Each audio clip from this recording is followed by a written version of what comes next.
नमस्कार दोस्तों, रतन GS classes में एक बार फिर से आप सभी का तहे दिल से हार्दिक हार्दिक अभिनंदन और स्वागत है। दोस्तों, समसामयिक घटना चक्र का जो अध्यायवार विभाजित हल प्रश्न पत्र है उसे समान अध्ययन का हम लोग पूर्वावलोकन कर रहे हैं, जो कि 2022 एडिशन का है और ये 8 खंडों में चतुर्थ खंड है, जो कि भारतीय राज्य व्यवस्था एवं शासन की पुस्तक है। और इस पुस्तक में 1990 से लेकर के फरवरी 2022 तक के जितने भी प्रश्न आयोग के द्वारा पूछे गए हैं उन सभी प्रश्नों को इसमें समाहित किया गया है। दोस्तों, अभी तक हम लोग बात करें तो कुल मिलाकर के सबसे पहले इसके विषय सूची को देखें तो इसकी विषय सूची को देखने से ये स्पष्ट होता है कि अभी तक हम लोगों ने एक से लेकर के जो ये 25वां चैप्टर है वहाँ तक हम लोग कंप्लीट कर चुके हैं, अध्यायवार विभाजित करके अध्ययन करते हुए। और इस सेक्शंस में इस वीडियो में हम लोग 26वें अध्याय का अध्ययन करेंगे, जो कि सर्वोच्च न्यायालय से संबंधित होगा। और अभी तक आप लोग इसके पहले के चैप्टर को नहीं पढ़े हों और नहीं देखे हों तो प्लीज़ प्ले लिस्ट में जाकर के वहाँ से आप लोग उसे देख सकते हैं। वहाँ पे सभी के सभी वीडियो एक साथ प्रोवाइड करवा दी गई है प्ले लिस्ट में। तो आइए बिना विलंब किए हुए हम लोग डायरेक्ट चलते हैं सर्वोच्च न्यायालय से संबंधित प्रश्नों को देखने के लिए, जो कि आयोग के द्वारा पूछे गए हैं। आइए चलते हैं अपने चैप्टर की ओर, अपने अध्याय की ओर। तो इस तरीके से देखते हैं। सबसे पहले सर्वोच्च न्यायालय से संबंधित नोट्स को कह रहा है, भारतीय संविधान के तहत एकीकृत न्याय व्यवस्था की स्थापना की गई है, जिसमें शीर्ष पर सर्वोच्च न्यायालय व उसके अधीन उच्च न्यायालय तथा अधीनस्थ न्यायालयों की श्रेणियां है। न्यायपालिका की यह एकल प्रणाली भारत सरकार अधिनियम 1935 से ली गई है। इसके बाद वाले पॉइंट को देखें, जो कि कह रहा है, भारत के सर्वोच्च न्यायालय की स्थापना 26 जनवरी 1950 ईस्वी को हुई थी, जबकि उद्घाटन 28 जनवरी 1950 ईस्वी को किया गया था। भारतीय संविधान के भाग 5 के अंतर्गत अध्याय 4 में सर्वोच्च न्यायालय से संबंधित प्रावधान अनुच्छेद 124 से लेकर के अनुच्छेद 147 तक में उल्लेखित किया गया है। सर्वोच्च न्यायालय में मुख्य न्यायाधीश सहित न्यायाधीशों की कुल संख्या वर्तमान में 34 है और सर्वोच्च न्यायालय के न्यायाधीशों की नियुक्ति राष्ट्रपति करते हैं। इसके बाद वाले पॉइंट को देखें, जो कि कह रहा है, मुख्य न्यायाधीश की नियुक्ति राष्ट्रपति सर्वोच्च न्यायालय के एवं उच्च न्यायालयों के ऐसे न्यायाधीशों के परामर्श करने जिन्हें राष्ट्रपति इस प्रयोजन हेतु आवश्यक समझे उसके बाद करता है। इसी तरह सर्वोच्च न्यायालय के अन्य न्यायाधीशों की नियुक्ति भी होती है। अन्य न्यायाधीशों की नियुक्ति में मुख्य न्यायाधीश का परामर्श आवश्यक है। यहाँ मुख्य न्यायाधीश के परामर्श से तात्पर्य वस्तुतः मुख्य न्यायाधीश के साथ सर्वोच्च न्यायालय के 4 अन्य वरिष्ठतम न्यायाधीशों के कॉलेजियम के परामर्श से है। सर्वोच्च न्यायालय का न्यायाधीश बनने के लिए किसी व्यक्ति को भारत का नागरिक होना चाहिए, उसे किसी उच्च न्यायालय का या ऐसे 2 या अधिक न्यायालयों का लगातार कम से कम 5 वर्ष के लिए न्यायाधीश होना चाहिए, या उसे किसी उच्च न्यायालय या ऐसे 2 या अधिक न्यायालयों में मिलाकर कम से कम 10 वर्ष तक अधिवक्ता होना चाहिए, या राष्ट्रपति के विचार में वह पारंगत विधिवेत्ता हो। सर्वोच्च न्यायालय का न्यायाधीश होने के लिए संविधान में न्यूनतम आयु का उल्लेख नहीं है। सर्वोच्च न्यायालय में न्यायाधीशों की संख्या में वृद्धि संसद कर सकती है। सर्वोच्च न्यायालय के न्यायाधीशों को राष्ट्रपति शपथ दिलाते हैं। सर्वोच्च न्यायालय के न्यायाधीश राष्ट्रपति को संबोधित कर अपना पद त्याग सकते हैं।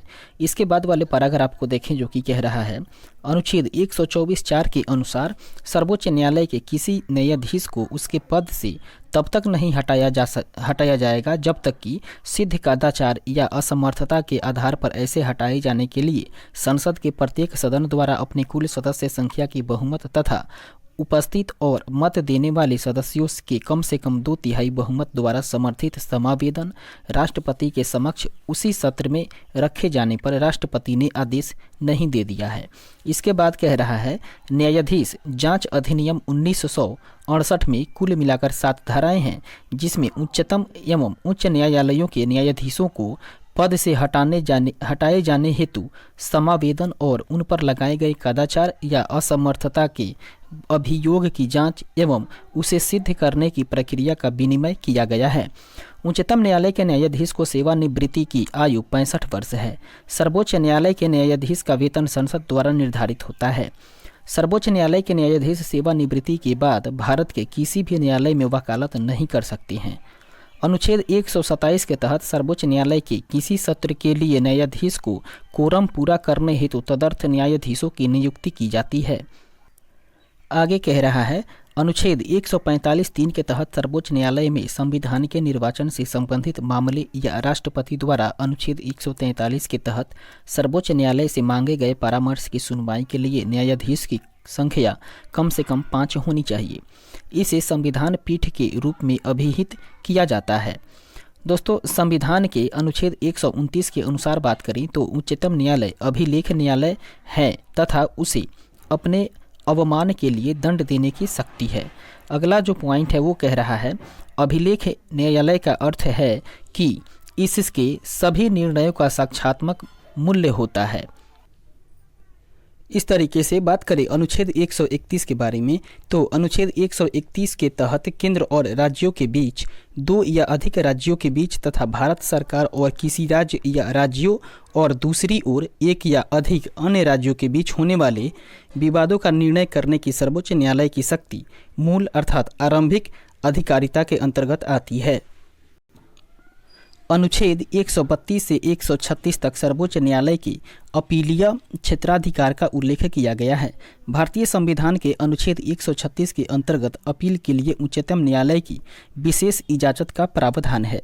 इसके बाद वाले अनुच्छेद को देखें दोस्तों तो अनुच्छेद 137 के अंतर्गत अपने निर्णयों या आदेशों का उच्चतम न्यायालय द्वारा पुनरावलोकन किया जाता है अर्थात रिव्यू किया जाता है। संविधान की व्याख्या करने का अंतिम अधिकार सर्वोच्च न्यायालय को प्राप्त है। इस शक्ति के तहत सर्वोच्च न्यायालय द्वारा केंद्र व राज्य दोनों स्तरों पर विधायी व कार्यकारी आदेशों की संवैधानिकता की जांच की जाती है। अधिकारिता पाए जाने की स्थिति में इन्हें अविधिक, असंवैधानिक और अवैध घोषित किया जा सकता है।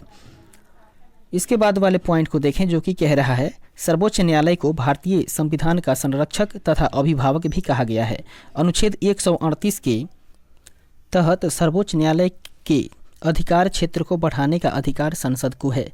अनुच्छेद 139 का उपखंड 2 के तहत देश के किसी उच्च न्यायालय में चल रहे मामले या वाद को किसी अन्य उच्च न्यायालय में भेजने का अधिकार सर्वोच्च न्यायालय को है। भारतीय संविधान के मौलिक ढांचे या आधारिक संरचना अर्थात बेसिक कंस्ट्रक्शन या स्ट्रक्चर के सिद्धांत का स्रोत न्यायिक व्याख्या है। केशवानंद भारती 1973 के मामले में सर्वोच्च न्यायालय ने संविधान के मौलिक ढांचे का सिद्धांत प्रतिपादित किया। इसके तहत संविधान के किसी भी संशोधन की उच्चतम न्यायालय द्वारा समीक्षा की जा सकती है यदि वह संशोधन संविधान के मौलिक या आधारभूत ढांचे का उल्लंघन करता है। संविधान के अनुच्छेद 141 के अनुसार सर्वोच्च न्यायालय द्वारा घोषित विधि भारत के सभी न्यायालयों पर आबद्धकर होती है। अनुच्छेद 142 में उच्चतम न्यायालय की डिक्रियों और आदेशों के प्रवर्तन और प्रकटीकरण आदि के बारे में आदेश संबंधी प्रावधान है। अनुच्छेद 143 के अंतर्गत राष्ट्रपति विधि या तथ्य के व्यापक महत्व के प्रश्न पर सर्वोच्च न्यायालय से परामर्श ले सकते हैं। यहाँ तक हम लोगों ने देखा सर्वोच्च न्यायालय से संबंधित नोट्स के बारे में, और यहाँ से अब हम लोग देखेंगे प्रश्न कोश को, अर्थात इस चैप्टर से, इस टॉपिक से जो भी आयोग के द्वारा प्रश्न पूछे गए हैं उनका अब हम लोग अवलोकन करने वाले हैं। तो इस तरीके से पहला प्रश्न जो है प्रश्न कोश से संबंधित कह रहा है, भारत में उच्चतम न्यायालय का उद्घाटन किस तिथि में हुआ था? इसका राइट आंसर हो जाएगा 28 जनवरी 1950 ईस्वी, ऑप्शन नंबर बी इसका सही आंसर होगा। इसके डिस्क्रिप्शन को देखें जो कि कह रहा है, भारत में उच्चतम न्यायालय का उद्घाटन की बात करें तो वो 28 जनवरी 1950 ईस्वी को हुआ था, जबकि इसकी स्थापना भारतीय संविधान के अनुच्छेद 124 के तहत 26 जनवरी 1950 ईस्वी को हुई थी। इसके बाद देखते हैं 2 नंबर प्रश्न जो कि कह रहा है, भारत में सर्वोच्च न्यायालय की स्थापना हुई थी। तो भारत में सर्वोच्च न्यायालय की स्थापना की बात करें तो वो भारतीय संविधान के द्वारा ही हुई थी, ऑप्शन नंबर डी इसका राइट आंसर हो जाएगा। अगला 3 नंबर प्रश्न जो कि कह रहा है, भारत के उच्चतम न्यायालय में न्यायाधीशों की संख्या में वृद्धि करने की शक्ति किसमें निहित है? इसका सही आंसर हो जाएगा, ये शक्ति संसद को प्राप्त है, ऑप्शन नंबर बी इसका राइट आंसर होगा। आगे बढ़ते हैं और देखते हैं इसके डिस्क्रिप्शन को जो कि कह रहा है, भारतीय संविधान के अनुच्छेद 124 में उच्चतम न्यायालय के गठन के संबंध में प्रावधान किया गया है, जिसमें यह कहा गया है कि उच्चतम न्यायालय में एक मुख्य न्यायाधीश तथा 7 अन्य न्यायाधीश होंगे तथा संसद समय समय पर विधि द्वारा न्यायाधीशों की संख्या का निर्धारण कर सकती है। संसद ने न्यायाधीशों की संख्या को निर्धारित करने के लिए वर्ष 1956 में उच्चतम न्यायालय न्यायाधीशों की संख्या अधिनियम 1956 पारित किया और न्यायाधीशों की संख्या 10 मुख्य न्यायाधीश के अतिरिक्त कर दी थी। इसके बाद बात करें तो अगला जो पॉइंट है वो कह रहा है कि इस अधिनियम में संशोधन करके न्यायाधीशों की संख्या समय समय पर बढ़ाई गई है। वर्तमान में उच्चतम न्यायालय में न्यायाधीशों की अधिकतम संख्या की बात करें तो मुख्य न्यायाधीश के अतिरिक्त 33 है, अर्थात मुख्य न्यायाधीश की संख्या को भी यदि मिला लिया जाए तो कुल मिलाकर न्यायाधीशों की संख्या 34 हो जाएगी। इस तरीके से आगे बढ़ते हैं और देखते हैं अगले प्रश्न को। 4 नंबर प्रश्न जो कि कह रहा है, भारत के सर्वोच्च न्यायालय में न्यायाधीशों की वर्तमान स्वीकृत संख्या कितनी है? इसका राइट आंसर हो जाएगा दोस्तों, इसमें कोई भी नहीं दिया हुआ है। इस तरीके से इसमें स्टार मार्किंग की गई है आयोग के द्वारा। फिलहाल हम लोग इसके डिस्क्रिप्शन को देखें जो कि कह रहा है, भारत में सर्वोच्च न्यायालय की स्थापना भारतीय संविधान के अनुच्छेद 124 के तहत की गई है। अनुच्छेद 124 में न्यायाधीशों की संख्या का भी उल्लेख है। जब संविधान प्रारंभ हुआ तब उच्चतम न्यायालय में न्यायाधीशों की संख्या मुख्य न्यायमूर्ति सहित 8 हुआ करती थी। अनुच्छेद 124 का खंड 1 में प्रावधान के तहत संसद ने उच्चतम न्यायालय जिसमें कि न्यायाधीशों की संख्या की बात करें तो उच्चतम न्यायालय अधिनियम 1956 के द्वारा इस संख्या को 11 कर दिया और इसके बाद फिर इसे 1960 में बढ़ाकर के 14 किया। उसके बाद में 1978 में 18 किया और 1986 ईस्वी में मुख्य न्यायाधीश के सहित इसकी संख्या बढ़ाकर के 26 कर दी गई। इसके बाद में 2008 ईस्वी अधिनियम के तहत मुख्य न्यायाधीश के अतिरिक्त सर्वोच्च न्यायालय में न्यायाधीशों की कुल संख्या 30 रखने का प्रावधान किया गया। ध्यातव्य है कि सर्वोच्च न्यायालय न्यायाधीशों की संख्या संशोधन अधिनियम 2019 के तहत मुख्य न्यायाधीश के अतिरिक्त न्यायाधीशों की कुल संख्या जो है वो 30 से बढ़ा करके 33 कर दी गई है। इस प्रकार वर्तमान में मुख्य न्यायाधीश सहित सर्वोच्च न्यायालय के न्यायाधीशों की बात करें तो कुल संख्या जो है वो 34 हो चुकी है, जिसमें 33 न्यायाधीश और 1 मुख्य न्यायाधीश सम्मिलित हैं। आगे बढ़ते हैं 5वें नंबर प्रश्न को देखें जो कि कह रहा है, सर्वोच्च न्यायालय में एक मुख्य न्यायाधीश के अतिरिक्त कितने न्यायाधीश होते हैं?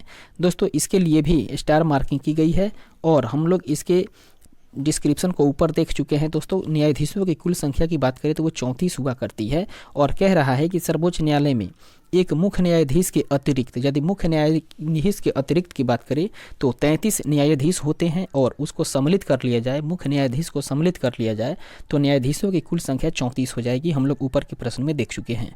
फिलहाल आगे बढ़ते हैं और देखते हैं अगले प्रश्न को। 6 नंबर प्रश्न जो कि कह रहा है, मंत्रिमंडल के फरवरी 2008 में लिए गए एक निर्णय के अनुसार सरकार उच्चतम न्यायालय में जजों की संख्या में वृद्धि करेगी। इस निर्णय के अंतर्गत भारत के मुख्य न्यायाधीश को छोड़कर उच्चतम न्यायालय में जजों की संख्या तब कितनी हो जाएगी? इसके लिए भी आयोग के द्वारा स्टार मार्किंग की गई है और देखते हैं इसके डिस्क्रिप्शन को। हम लोग ऊपर के प्रश्न में देख चुके हैं। फिलहाल 34 हुआ करती है। देखते हैं अगले प्रश्न को। 7 नंबर प्रश्न जो कि कह रहा है, सर्वोच्च न्यायालय में न्यायाधीश नियुक्त होने के लिए व्यक्ति को कम से कम कितने वर्ष का उच्च न्यायालय का एडवोकेट होना चाहिए? इसका सही आंसर हो जाएगा ऑप्शन नंबर बी, अर्थात 10 वर्ष का एडवोकेट होना चाहिए। इसका डिस्क्रिप्शन जो कि कह रहा है, भारतीय संविधान के अनुच्छेद 124 के तहत उच्चतम न्यायालय के न्यायाधीशों की नियुक्ति होती है। उच्चतम न्यायालय का प्रत्येक न्यायाधीश राष्ट्रपति के द्वारा नियुक्त किया जाता है। राष्ट्रपति उच्चतम न्यायालय या उच्च न्यायालयों में से न्यायाधीश की नियुक्ति भारत के मुख्य न्यायाधीश की राय के अनुसार या उसके अनुरूप करेगा। अनुच्छेद 124 का खंड 3 के अनुसार उच्चतम न्यायालय में न्यायाधीशों की नियुक्ति के लिए निम्नलिखित योग्यताएं होनी चाहिए। पहली योग्यताओं की बात करें तो उसमें है दोस्तों कि वह भारत का नागरिक हो और दूसरा है एक या अधिक उच्च न्यायालय का कम से कम 5 वर्ष तक का न्यायाधीश रहा हो या एक या अधिक उच्च न्यायालय में कम से कम 10 वर्ष तक अधिवक्ता रहा हो या वह राष्ट्रपति की राय में परंपरागत विधि वेता हो। ये सारी कंडीशंस हैं। इसके बाद आगे बढ़ते हैं और देखते हैं 8 नंबर प्रश्न जो कि कह रहा है, भारतीय सर्वोच्च न्यायालय में न्यायाधीशों की नियुक्ति कौन करता है? इसका सही आंसर हो जाएगा राष्ट्रपति के द्वारा इसकी नियुक्ति होती है। ऑप्शन नंबर बी इसका राइट आंसर हो जाएगा। इसके डिस्क्रिप्शन को हम लोग ऊपर के प्रश्न में देख चुके हैं। फिलहाल देखते हैं अगले प्रश्न को। 9 नंबर प्रश्न जो कि कह रहा है, सर्वोच्च न्यायालय का न्यायाधीश अपना पद त्याग सकता है? दोस्तों सर्वोच्च न्यायालय का जो न्यायाधीश होता है वो अपना त्याग पत्र राष्ट्रपति को पत्र लिख करके कर सकता है। ऑप्शन नंबर बी इसका राइट आंसर होगा। आगे बढ़ते हैं। और इसके डिस्क्रिप्शन को देखें जो कि कह रहा है भारतीय संविधान के अनुच्छेद 142(2) का उपखंड क के अनुसार सर्वोच्च न्यायालय का कोई न्यायाधीश राष्ट्रपति को संबोधित अपने हस्ताक्षर सहित लेख के द्वारा अपना पद त्याग कर सकता है। राष्ट्रपति अपने हस्ताक्षर और मुद्रा सहित अधिपत्र अर्थात वारंट के द्वारा उच्चतम न्यायालय के प्रत्येक न्यायाधीश की नियुक्ति करता है। इसके बाद आगे बढ़ते हैं, देखते हैं 10 नंबर प्रश्न जो कि कह रहा है सर्वोच्च न्यायालय का न्यायाधीश अपने पद से त्याग पत्र किसको लिख करके दे सकता है। इसका राइट आंसर हो जाएगा ऑप्शन नंबर ए अर्थात राष्ट्रपति को। आगे बढ़ते हैं, नेक्स्ट क्वेश्चन को देखते हैं 11 नंबर प्रश्न जो कि कह रहा है उच्चतम न्यायालय के न्यायाधीश किस प्रकार हटाए जा सकते हैं। उच्चतम न्यायालय के न्यायाधीश की बात करें तो वो राष्ट्रपति के द्वारा संसद की सिफारिश पर ही हटाए जा सकते हैं। ऑप्शन नंबर डी इसका राइट आंसर हो जाएगा। इसके डिस्क्रिप्शन को देखें जो कि कह रहा है उच्चतम न्यायालय के किसी न्यायाधीश को राष्ट्रपति द्वारा साबित कदाचार या असमर्थता के आधार पर संसद की सिफारिश पर हटाया जा सकता है। उच्चतम न्यायालय के किसी न्यायाधीश को साबित कदाचार या असमर्थता के आधार पर हटाए जाने के लिए संसद के प्रत्येक सदन द्वारा अपनी कुल सदस्य संख्या की बहुमत द्वारा तथा उपस्थिति और मत देने वाले सदस्यों के कम से कम 2/3 बहुमत द्वारा समर्थित समावेदन अर्थात एड्रेस को राष्ट्रपति के समक्ष भेजना होता है तथा ऐसे समावेदन के राष्ट्रपति के समक्ष उसी सत्र में रखे जाने पर राष्ट्रपति के आदेश से उस न्यायाधीश को पद से हटाया जा सकता है अनुच्छेद 124(4) के तहत। उच्चतम न्यायालय के न्यायाधीश को हटाने तथा तत्संबंधी जांच की प्रक्रिया का संसदीय विधि द्वारा विनिमय अनुच्छेद 124(5) में प्रावधानित है। उच्च न्यायालय के न्यायाधीश को हटाने की भी प्रक्रिया इसी में सम्मिलित है। इसके बाद में एक नोट कह रहा है महाभियोग शब्द का प्रयोग संविधान में केवल राष्ट्रपति को हटाने के लिए किया गया है। उच्च न्यायालय या उच्चतम न्यायालय के न्यायाधीश को हटाने के लिए महाभियोग शब्द का प्रयोग नहीं किया गया है। इसके लिए संविधान के अनुसार हटाना शब्द का प्रयोग किया गया है अर्थात रिमूव शब्द का प्रयोग किया गया है। आगे बढ़ते हैं, देखते हैं अगले प्रश्न को। 12 नंबर प्रश्न जो कि कह रहा है निम्नलिखित कथनों पर विचार करिए। पहला कथन कह रहा है न्यायाधीश अर्थात जांच अधिनियम 1968 के अनुसार भारत के उच्चतम न्यायालय के किसी न्यायाधीश पर महाभियोग चलाने के प्रस्ताव को लोकसभा के अध्यक्ष द्वारा अस्वीकार नहीं किया जा सकता। इसके बाद दूसरा कथन जो है वो कह रहा है भारत का संविधान यह परिभाषित करता है और ब्यौरे देता है कि क्या क्या भारत के उच्चतम न्यायालय के न्यायाधीशों की अक्षमता और सिद्ध कदाचार को गठित करते हैं। ये कथन भी बिल्कुल गलत है। और तीसरा कथन को देखें जो कि कह रहा है भारत के उच्चतम न्यायालय के न्यायाधीशों के महाभियोग की प्रक्रिया के ब्यौरे न्यायाधीश अधिनियम 1968 में दिए गए हैं, जो कि बिल्कुल सही कथन है। चौथा कथन कह रहा है यदि किसी न्यायाधीश के महाभियोग के प्रस्ताव को मतदान हेतु लिया जाता है तो विधि द्वारा अपेक्षित है कि यह प्रावधान संसद के प्रत्येक सदन द्वारा समर्थित हो और उस सदन की कुल सदस्य संख्या के बहुमत द्वारा तथा सदन के कुल उपस्थित और मत देने वाले सदस्यों के कम से कम 2/3 के द्वारा समर्थित हो। इस तरीके से यह कथन भी बिल्कुल सही है। हम लोगों ने देखा कि कथन 3 और 4 सही है, तो इस तरीके से इसका राइट आंसर होगा ऑप्शन नंबर सी अर्थात 3 और 4 सही है। आगे बढ़ते हैं और देखते हैं इसके डिस्क्रिप्शन को जो कि कह रहा है न्यायाधीश जांच अधिनियम 1968 की धारा 3 के खंड 1 और बी के अनुसार उच्चतम या उच्च न्यायालयों के किसी न्यायाधीश पर महाभियोग चलाने के प्रस्ताव को लोकसभा अध्यक्ष अथवा राज्यसभा का सभापति स्वीकार या अस्वीकार कर सकता है। इस प्रकार से कथन 1 जो है वो असत्य है। उसके बाद में भारतीय संविधान के अनुच्छेद 124(4) में उच्चतम न्यायालय के किसी न्यायाधीश को पदमुक्त करने का आधार अक्षमता और सिद्ध कदाचार और प्रक्रिया विहित है, किंतु अक्षमता और कदाचार को परिभाषित नहीं किया गया है। इस प्रकार से कथन 2 भी गलत है। अगला जो पैराग्राफ है वो कह रहा है न्यायाधीश अधिनियम 1968 में कुल मिलाकर 7 धाराएं हैं, जिसमें उच्चतम एवं उच्च न्यायालय के न्यायाधीशों के महाभियोग, संसद में ऐसे समावेदन के रखे जाने पर न्यायाधीश के कदाचार या असमर्थता की जांच और उसे सिद्ध करने की प्रक्रिया और ब्यौरे का वर्णन है। इस प्रकार से कथन 3 सत्य है। इसके बाद वाले पैराग्राफ को देखें जो कि कह रहा है भारतीय संविधान के अनुच्छेद 124(4) में विहित प्रक्रिया के अनुसार किसी न्यायाधीश के महाभियोग पर प्रस्ताव संसद के प्रत्येक सदन में उस सदन की कुल सदस्य संख्या के बहुमत द्वारा तथा उपस्थित एवं मत देने वाले सदस्यों के 2/3 बहुमत के द्वारा पारित होना चाहिए। इस प्रकार से बात करें इस प्रकार पारित प्रस्ताव जो है वो प्रस्ताव पर राष्ट्रपति की अनुमति प्राप्त होने के पश्चात वह न्यायाधीश पदमुक्त हो जाएगा। इस प्रकार से कथन 4 जो है वो सत्य है। आगे बढ़ते हैं और देखते हैं अगले प्रश्न को। 13 नंबर प्रश्न जो कि कह रहा है सर्वोच्च न्यायालय के न्यायाधीश डैश के बाद भारत के राष्ट्रपति द्वारा हटाया जा सकता है। अर्थात सर्वोच्च न्यायालय के जो न्यायाधीश हैं वो संसद में महाभियोग प्रस्ताव पारित होने के बाद ही भारत के राष्ट्रपति द्वारा हटाया जा सकता है। ऑप्शन नंबर डी इसका राइट आंसर हो जाएगा, संसद में महाभियोग प्रस्ताव पारित होने पर। आगे बढ़ते हैं और देखते हैं अगले प्रश्न को। 14 नंबर प्रश्न कह रहा है सर्वोच्च न्यायालय में सेवानिवृत्ति की आयु है। दोस्तों सर्वोच्च न्यायालय में सेवानिवृत्ति की आयु की बात करें तो 65 वर्ष है। ऑप्शन नंबर डी इसका राइट आंसर हो जाएगा। इसका डिस्क्रिप्शन सर्वोच्च न्यायालय में न्यायाधीशों के लिए सेवानिवृत्ति की आयु 65 वर्ष है, जबकि उच्च न्यायालयों में यह 62 वर्ष है। आगे बढ़ते हैं 15 नंबर प्रश्न जो कि कह रहा है सर्वोच्च न्यायालय में न्यायाधीशों की सेवानिवृत्ति की उम्र क्या है। इसका सही आंसर हो जाएगा 65 वर्ष है। ऑप्शन नंबर सी इसका राइट आंसर होगा।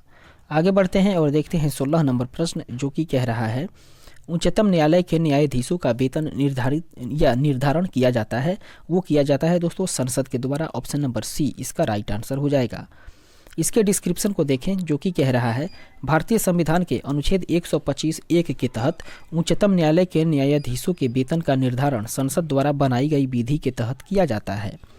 इस प्रकार से 17 नंबर प्रश्न को देखें जो कि कह रहा है भारत के उच्चतम न्यायालय की स्वायत्तता की रक्षा हेतु क्या प्रावधान है। इसके प्रावधान की देखें तो पहला कथन कह रहा है उच्चतम न्यायालय के न्यायाधीशों की नियुक्ति करते समय भारत के राष्ट्रपति को भारत के मुख्य न्यायाधीश से विचार विमर्श करना पड़ता है, जो कि बिल्कुल सही कथन है। फिर उसके बाद में दूसरा कथन कह रहा है उच्चतम न्यायालय के न्यायाधीश को केवल भारत के मुख्य न्यायाधीश के द्वारा हटाया जा सकता है, जो कि बिल्कुल गलत कथन है। तीसरे कथन की बात करें तो कह रहा है न्यायाधीशों का वेतन भारत की संचित निधि पर आरोपित होता है, जिस पर विधानमंडल को अपना मत नहीं देना होता है, और ये कथन जो है वो बिल्कुल सही है। इस प्रकार से देखते हैं चौथे कथन को जो कि कह रहा है भारत के उच्चतम न्यायालय के अफसरों और कर्मचारियों की सभी नियुक्ति भारत सरकार के द्वारा भारत के मुख्य न्यायाधीश के विचार विमर्श के पश्चात ही होता है। ये कथन भी है जो कि गलत है। हम लोगों ने देखा कि कथन 1 और 3 बिल्कुल सही हो रहे हैं, तो इसका राइट आंसर होगा ऑप्शन नंबर ए, इसका सही आंसर हो जाएगा। आगे बढ़ते हैं और देखते हैं इसके डिस्क्रिप्शन को जो कि कह रहा है उच्चतम न्यायालय को देश के संविधान का प्रहरी माना जाता है, अतः उसकी स्वायत्तता को बनाए रखने के लिए संविधान में कई उपबंध मौजूद हैं। उच्चतम न्यायालय के न्यायाधीश की नियुक्ति करते समय राष्ट्रपति को उच्चतम न्यायालय के मुख्य न्यायाधीश से परामर्श करना आवश्यक होगा। न्यायाधीश को राजनीति के प्रभाव से दूर करने के लिए उसका वेतन भारत की संचित निधि पर आधारित होता है, जिसके लिए संसद में मतदान नहीं होता है। इस प्रकार कथन 1 और 3 सही है, जबकि कथन 2 और 4 सही नहीं है। आगे बढ़ते हैं 18 नंबर प्रश्न जो कि कह रहा है निम्नलिखित कथनों पर विचार करिए। नीचे 2 कथन दिए गए हैं और दोनों को पढ़ के बताना है कि कौन सा कथन सही है। पहला कथन कह रहा है संसद भारत के उच्चतम न्यायालय की आधिकारिकता को विस्तारित नहीं कर सकती, क्योंकि उसकी आधिकारिकता वही है जो संविधान ने प्रदान की है। फिर दूसरा कथन कह रहा है उच्चतम न्यायालय और उच्च न्यायालयों के अधिकारी और सेवक संबद्ध मुख्य न्यायमूर्ति द्वारा नियुक्त किए जाते हैं और न्यायालयों का प्रशासनिक व्यय भारत की संचित निधि पर भारित होता है। इस प्रकार से ये दोनों कथन जो हैं वो गलत है, सही नहीं है। इसका राइट आंसर हो जाएगा ऑप्शन नंबर डी, अर्थात ना ही कथन 1 सही है और ना ही कथन 2। ऑप्शन नंबर डी इसका राइट आंसर होगा। इसके डिस्क्रिप्शन को देखें जो कि कह रहा है भारतीय संविधान के अनुच्छेद 138 के तहत संसद विधि बनाकर उच्चतम न्यायालय की संघ सूची के संबंध में अतिरिक्त आधिकारिकता को विस्तारित कर सकती है, अतः कथन 1 गलत है। उच्चतम न्यायालय के अधिकारी और सेवक अनुच्छेद 164(1) के तहत तथा उच्च न्यायालयों के अधिकारी और सेवक अनुच्छेद 129(1) के तहत संबद्ध मुख्य न्यायमूर्ति द्वारा या उसके द्वारा निर्दिष्ट न्यायाधीश या अधिकारी के द्वारा नियुक्त किए जाते हैं। तथापि अनुच्छेद 146(5) के तहत जहां उच्चतम न्यायालय का प्रशासनिक व्यय भारत की संचित निधि पर भारित होता है, वहीं अनुच्छेद 229(3) के तहत उच्च न्यायालय का प्रशासनिक व्यय राज्य की संचित निधि पर भारित होता है। इस प्रकार से कथन 2 भी गलत है। आगे बढ़ते हैं, नेक्स्ट क्वेश्चन देखते हैं 19 नंबर जो कि कह रहा है सेवानिवृत्त होने के पश्चात सर्वोच्च न्यायालय के न्यायाधीश वकालत कर सकते हैं। इसका सही आंसर हो जाएगा वो किसी भी न्यायालय में वकालत नहीं कर सकते हैं। ऑप्शन नंबर डी इसका राइट आंसर हो जाएगा।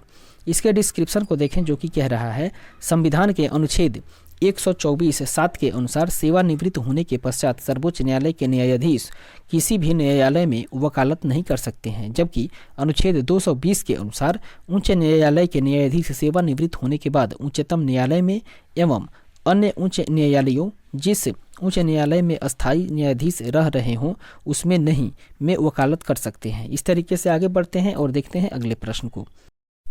इस प्रकार से 20 नंबर प्रश्न कह रहा है भारत के सर्वोच्च न्यायालय के कार्यवाहक मुख्य न्यायाधीश की नियुक्ति करता है, वो करता है दोस्तों राष्ट्रपति। ऑप्शन नंबर सी इसका राइट आंसर हो जाएगा।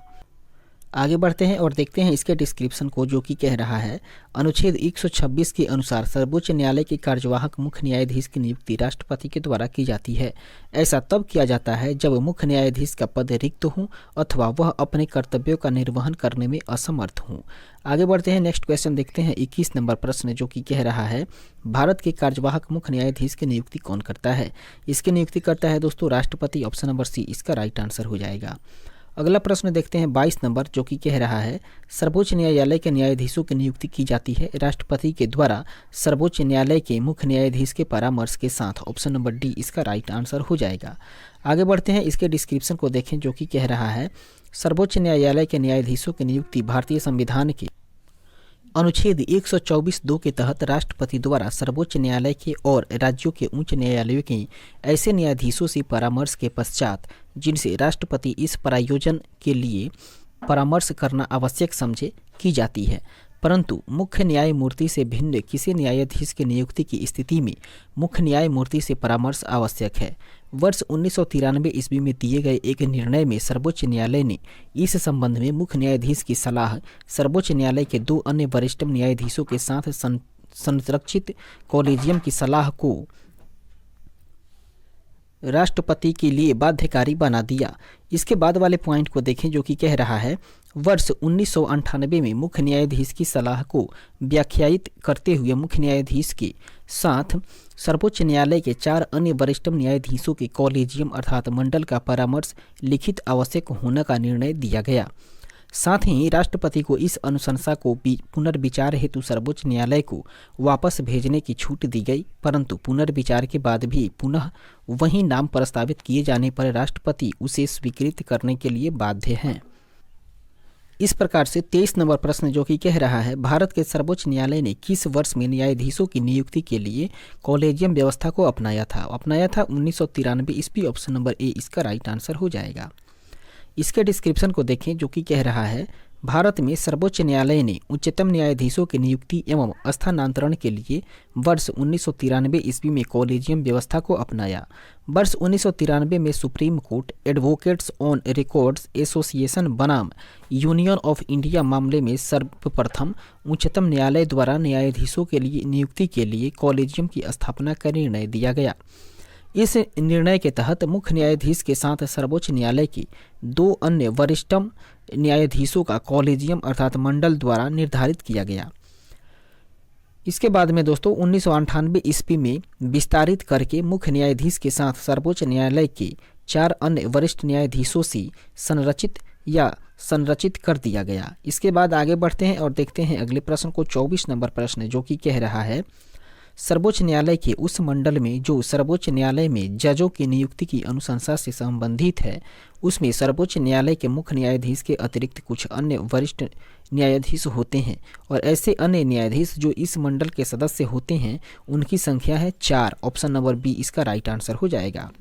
आगे बढ़ते हैं, देखते हैं अगले प्रश्न को। 25 नंबर जो कि कह रहा है निम्नलिखित में से किसमें उच्चतर न्यायालयों के न्यायाधीशों की नियुक्ति में कार्यपालिका विधायिका एवं मुख्य न्यायाधीश की भागीदारी की अनुशंसा की गई है।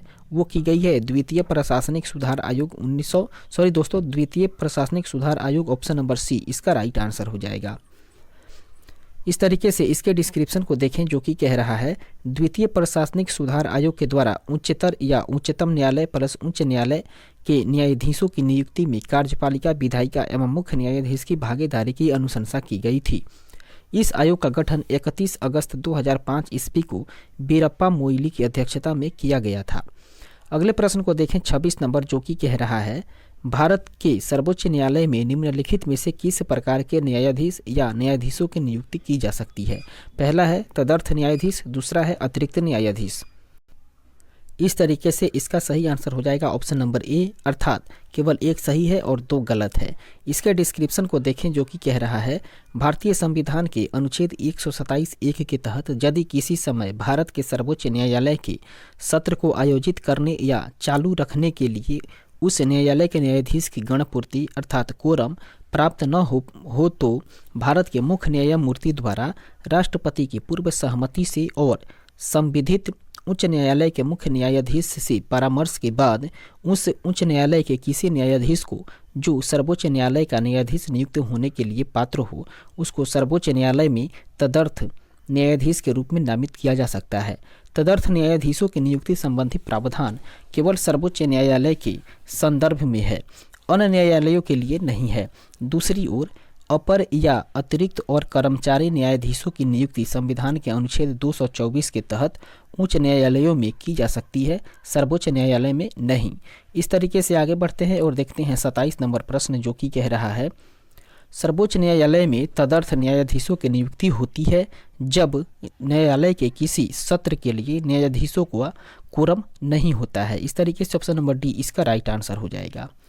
आगे बढ़ते हैं, अगले प्रश्न को देखते हैं 28 नंबर, जो कि कह रहा है भारतीय संविधान में तदर्थ न्यायाधीशों की नियुक्ति का प्रावधान है। दोस्तों, भारतीय संविधान में तदर्थ न्यायाधीशों की नियुक्ति की प्रावधान की बात करें तो वो सर्वोच्च न्यायालय में है। ऑप्शन नंबर ए इसका राइट आंसर हो जाएगा। अगला प्रश्न 29 नंबर, जो कि कह रहा है भारतीय न्यायपालिका के संदर्भ में निम्नलिखित कथनों पर विचार कीजिए। पहला कथन है, जो कि कह रहा है भारत में या भारत के राष्ट्रपति की पूर्वानुमति से भारत के मुख्य न्यायमूर्ति द्वारा उच्चतम न्यायालय से सेवानिवृत्ति किसी न्यायाधीश को उच्चतम न्यायालय के न्यायाधीश के पद पर बैठने और कार्य करने हेतु बुलाया जा सकता है, जो कि बिल्कुल सही कथन है। दूसरा कथन है भारत में किसी भी उच्च न्यायालय को अपने निर्णय के पुनर्विलोकन की शक्ति प्राप्त है, जैसे कि उच्चतम न्यायालय के पास होता है। इस तरीके से ये कथन भी बिल्कुल सही है। दोनों का दोनों कथन सही है, तो ऑप्शन नंबर सी इसका राइट आंसर हो जाएगा। एक और दो दोनों सही है। इसके डिस्क्रिप्शन को देखें, जो कि कह रहा है भारतीय संविधान के अनुच्छेद 128 के अनुसार भारत का मुख्य न्यायमूर्ति किसी भी समय राष्ट्रपति की पूर्व सहमति से उच्चतम न्यायालय का न्यायाधीश रहे किसी व्यक्ति या उच्च न्यायालय या न्यायाधीश रहे किसी व्यक्ति जो उच्चतम न्यायालय का न्यायाधीश नियुक्त होने के लिए सम्यक रूप से अर्हित हों, उससे उच्च न्यायालय से न्यायाधीश के रूप में बैठने और कार्य करने के लिए अनुरोध कर सकेगा। इस प्रकार कथन एक जो है वो सही है। और अगले पैराग्राफ को देखें, जो कि कह रहा है भारतीय संविधान के अनुच्छेद 215 के तहत प्रत्येक उच्च न्यायालय अभिलेख न्यायालय होता है तथा उसको अपने अवमान के लिए दंड देने की शक्ति के साथ ऐसे न्यायालय की सभी शक्तियां प्राप्त होती है। दोस्तों, पेट्टा कालाथित रामाकृष्णन बनाम तहसीलदार तिरूर एवं अन्य वाद में यह निर्णय दिया गया कि अभिलेख न्यायालय होने के कारण उच्च न्यायालय संविधान के अनुच्छेद 226 के तहत अपने निर्णयों का पुनर्विलोकन कर सकता है। उल्लेखनीय है कि उच्चतम न्यायालय को संविधान के अनुच्छेद 137 के तहत अपने द्वारा दिए गए आदेश या सुनाए गए निर्णय का पुनर्विलोकन करने की शक्ति प्राप्त है। इस प्रकार से कथन 2 भी सही है। और एक नोट दे रहा है कि यूपीएससी के द्वारा अपने आधिकारिक उत्तर कुंजी में इस प्रश्न का उत्तर जो है वो विकल्प ये ही सही माना गया है। फिलहाल आगे बढ़ते हैं और देखते हैं 30 नंबर प्रश्न, जो कि कह रहा है उच्चतम न्यायालय में संविधान के निर्वाचन से संबंधित मामले की सुनवाई करने के लिए न्यायाधीशों की संख्या कम से कम कितनी होनी चाहिए। तो न्यायाधीशों की संख्या कम से कम 5 होनी चाहिए। ऑप्शन नंबर डी इसका राइट आंसर हो जाएगा। इस तरीके से इसके डिस्क्रिप्शन को देखें, जो कि कह रहा है भारतीय संविधान के अनुच्छेद 145(3) के तहत यह प्रावधानित है कि जिस मामले में इस संविधान के निर्वाचन के बारे में विधि का कोई सर्वण प्रश्न अंतर्विलिप्त है, उसका विनिश्चय करने के लिए या संविधान के अनुच्छेद 143 राष्ट्रपति द्वारा उच्चतम न्यायालय से परामर्श के अधीन निर्देश के लिए सुनवाई करने हेतु बैठने वाले न्यायाधीश की संख्या न्यूनतम 5 होगी। इस प्रकार उच्चतम न्यायालय में संविधान के निर्वाचन से संबंधित मामले की सुनवाई करने के लिए न्यायाधीशों की संख्या कम से कम 5 होनी चाहिए। इस प्रकार से इसे संविधान पीठ के रूप में अभिहित किया जाता है। आगे बढ़ते हैं और देखते हैं अगले प्रश्न को। 31 नंबर प्रश्न जो कि कह रहा है, संविधान के निर्वाचन के बारे में विधि की सर्वमान्य प्रश्न से संबंधित वाद पर विचार करने के लिए उच्चतम न्यायालय के न्यायाधीशों की संख्या कम से कम कितनी होनी चाहिए? इसका राइट आंसर हो जाएगा न्यायाधीशों की संख्या कम से कम 5 होनी चाहिए। ऑप्शन नंबर ए इसका राइट आंसर होगा। इसके बाद आगे बढ़ते हैं 32 नंबर प्रश्न जो कि कह रहा है, केंद्र और राज्यों के बीच होने वाले विवादों का निर्णय करने की भारत के उच्चतम न्यायालय की शक्ति किसके अंतर्गत आती है? इसकी शक्ति जो है दोस्तों वो मूल आधिकारिकता के अंतर्गत आती है। ऑप्शन नंबर सी इसका राइट आंसर हो जाएगा। इसके डिस्क्रिप्शन को देखें जो कि कह रहा है, केंद्र और राज्यों के बीच होने वाले विवादों का निर्णय करने की भारत के उच्चतम न्यायालय की शक्ति मूल या आरंभिक आधिकारिकता के अंतर्गत आती है। भारतीय संविधान के अनुच्छेद 131 के अंतर्गत भारत सरकार और एक या अधिक राज्यों के बीच, या एक ओर भारत सरकार और किसी राज्य या राज्यों की और दूसरे ओर एक या अधिक अन्य राज्यों के बीच, या ग पॉइंट कह रहा है 2 या अधिक राज्यों के बीच किसी विवाद में, यदि उस विवाद में विधि या तथ्य का कोई ऐसा प्रश्न अंतर्निहित है जिस पर किसी विधिक अधिकार का अस्तित्व या विस्तार निर्भर है, तो वहां तक अन्य न्यायालयों का अपवर्जन करके उच्चतम न्यायालय को मूल आधिकारिकता प्राप्त होगी। आगे बढ़ते हैं और देखते हैं अगले प्रश्न को। 33 नंबर प्रश्न जो कि कह रहा है, निम्नलिखित में से कौन से उच्चतम न्यायालय की आरंभिक आधिकारिकता में आते हैं? इसका राइट आंसर हो जाएगा दोस्तों भारत सरकार तथा एक या अधिक राज्यों के बीच का विवाद। जो कथन 1 है वो बिल्कुल सही है, और इसके साथ साथ में जो अगला कथन हो जाएगा वो 2 या अधिक राज्यों के बीच विवाद, कथन 4 जो है वो सही होगा। इस तरीके से इसके कूट को देखें तो इसका राइट आंसर हो जाएगा ऑप्शन नंबर सी, अर्थात कथन 1 और 4 बिल्कुल सही होंगे। आगे बढ़ते हैं और देखते हैं अगले प्रश्न को। 34 नंबर प्रश्न जो कि कह रहा है, भारत के सर्वोच्च न्यायालय के शक्तियों के विषय में निम्नलिखित में से कौन सा कथन सही नहीं है? जो कथन सही नहीं है वो है दोस्तों कि इसके पास जनता के मूल अधिकारों की रक्षा के लिए आदेश जारी करने की अनन्य शक्ति है। ये कथन गलत है। ऑप्शन नंबर ए इसका राइट आंसर हो जाएगा।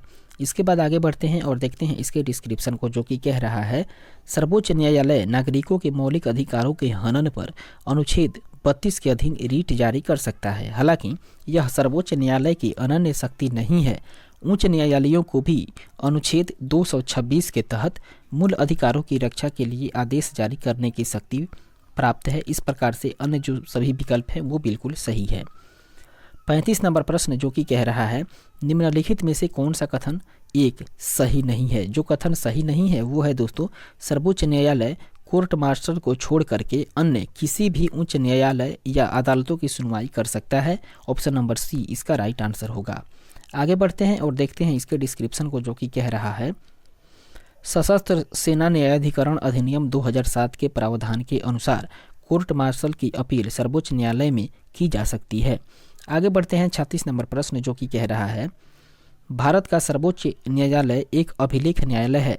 इसका आशय है कि इसके सभी निर्णयों का साक्ष्यात्मक मूल्य होता है और इस पर किसी भी न्यायालय में प्रश्न चिन्ह नहीं लगाया जा सकता है। ऑप्शन नंबर बी इसका राइट आंसर हो जाएगा। इस तरीके से आगे बढ़ते हैं और देखते हैं इसके डिस्क्रिप्शन को जो कि कह रहा है, अनुच्छेद 129 उच्चतम न्यायालय को अभिलेख न्यायालय घोषित करता है। अभिलेख न्यायालय का तात्पर्य है कि ऐसे न्यायालय के निर्णय और कार्यवाही लिखित होती है, उन्हें पूर्व निर्णय के रूप में प्रस्तुत करने के लिए सुरक्षित रखा जाता है। और दूसरा पॉइंट है जो कह रहा है, ऐसे न्यायालय को अपनी अवमानना के लिए दंडित करने की शक्ति होती है। अतः सर्वोच्च न्यायालय के अभिलेख न्यायालय होने का तात्पर्य है कि इसके सभी निर्णयों का साक्ष्यात्मक मूल्य होता है और इस पर किसी भी न्यायालय में प्रश्न चिन्ह नहीं लगाया जा सकता है। यद्यपि कि उपयुक्त ए एवं बी दोनों सही है, सही उत्तर है, परंतु उत्तर प्रदेश लोक सेवा आयोग ने विकल्प बी को ही सही उत्तर घोषित किया था। इस तरीके से आगे बढ़ते हैं और देखते हैं अगले प्रश्न को। 37 नंबर प्रश्न जो कि कह रहा है, भारत के नीचे दिए गए न्यायालयों में से किसे या किन्हें अभिलेख न्यायालय माना गया है? उसे माना गया है दोस्तों उच्च न्यायालयों एवं उच्चतम न्यायालय को। ऑप्शन नंबर सी इसका राइट आंसर हो जाएगा। अर्थात उच्च न्यायालय और उच्चतम न्यायालय को ही अभिलेख न्यायालय माना गया है। आगे बढ़ते हैं और देखते हैं इसके डिस्क्रिप्शन को, जो कि कह रहा है भारतीय संविधान के अनुच्छेद 129 के तहत उच्चतम न्यायालय को तथा अनुच्छेद 215 के तहत उच्च न्यायालय को अभिलेख न्यायालय का दर्जा प्रदान किया गया है। 38 नंबर प्रश्न जो कि कह रहा है उच्चतम न्यायालय मामलों की सुनवाई नई दिल्ली में करता है परंतु किसी अन्य स्थान पर भी सुनवाई कर सकता है। वो है दोस्तों राष्ट्रपति के अनुमोदन से ही। ऑप्शन नंबर ए इसका राइट आंसर हो जाएगा। अर्थात वो राष्ट्रपति के अनुमोदन से ही किसी अन्य जगह पर भी सुनवाई कर सकता है। इस तरीके से आगे बढ़ते हैं और इसके डिस्क्रिप्शन को देखते हैं, जो कि कह रहा है भारतीय संविधान के अनुच्छेद 130 के अनुसार उच्चतम न्यायालय दिल्ली में अथवा ऐसे अन्य स्थान या स्थानों में अधिविष्ट होगा जिन्हें सरकार का मुख्य न्यायाधीश राष्ट्रपति के अनुमोदन से समय समय पर नियत करें। इस प्रकार से सही उत्तर जो है वो विकल्प ए हो जाएगा। आगे बढ़ते हैं और देखते हैं अगले प्रश्न को, 39 नंबर, जो कि कह रहा है निम्नलिखित में से किस बात में उच्चतम न्यायालय ने संविधान के मूल ढांचे का सिद्धांत प्रतिपादित किया था? केशवानंद भारती मामले में ही किया था। ऑप्शन नंबर सी इसका राइट आंसर हो जाएगा, केशवानंद भारती। इसके डिस्क्रिप्शन को देखें, जो कि कह रहा है केशवानंद भारती बनाम केरल राज्य मामले 1973 ईस्वी में उच्चतम न्यायालय की 13 सदस्यीय संविधान पीठ ने संविधान के मूल ढांचे का सिद्धांत प्रतिपादित किया था। इस निर्णय में यद्यपि संविधान संशोधन की संसद की शक्ति को स्वीकार किया गया था, परंतु यह भी कहा गया कि अनुच्छेद 368 संसद को संविधान की मूल संरचना या सांचे ढांचे में परिवर्तन की शक्ति प्रदान नहीं करता है। इस प्रकार से 40 नंबर प्रश्न को देखें, जो कि कह रहा है निम्नलिखित में से किस वाद में भारतीय संविधान के मूलभूत ढांचे की अवधारणा प्रतिपादित की गई है? इसका सही आंसर हो जाएगा ऑप्शन नंबर डी, अर्थात उपयुक्त में से कोई नहीं। इसमें वो ऑप्शन है ही नहीं, अर्थात इसका सही आंसर होगा दोस्तों केशवानंद भारती मामले में ही, जिसका डिस्क्रिप्शन हम लोग ऊपर के प्रश्न में देख चुके हैं। फिलहाल अगले प्रश्न को देखते हैं, 41 नंबर, जो कि कह रहा है भारतीय संविधान के निम्नलिखित अनुच्छेदों में से कौन सर्वोच्च न्यायालय द्वारा संविधान का अनुलंघित मौलिक ढांचा घोषित किया गया है? वो किया गया है दोस्तों अनुच्छेद 32 और अनुच्छेद 226 और इसके साथ साथ अनुच्छेद 227, अर्थात 1, 2 और 3 ये जो पॉइंट दिया हुआ है वो सही है। ऑप्शन नंबर ए इसका राइट आंसर हो जाएगा। इसके बाद देखते हैं इसके डिस्क्रिप्शन को, जो कि कह रहा है अनुच्छेद 32 और 226 क्रमशः सर्वोच्च न्यायालय एवं उच्च न्यायालय की रीट आधिकारिकता को प्रदर्शित करती है। वहीं अनुच्छेद 227 उच्च न्यायालय के अधीनस्थ न्यायालय पर अधीक्षण की शक्ति प्रदर्शित करता है। इन तीनों ही अनुच्छेदों को सर्वोच्च न्यायालय द्वारा अपने विभिन्न निर्णयों में अनुलंघित या अनुलंघनीय मौलिक ढांचा घोषित किया गया है।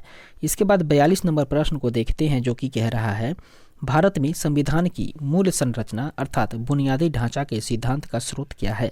इसका स्रोत है दोस्तों न्यायिक व्याख्या। ऑप्शन नंबर बी इसका राइट आंसर हो जाएगा।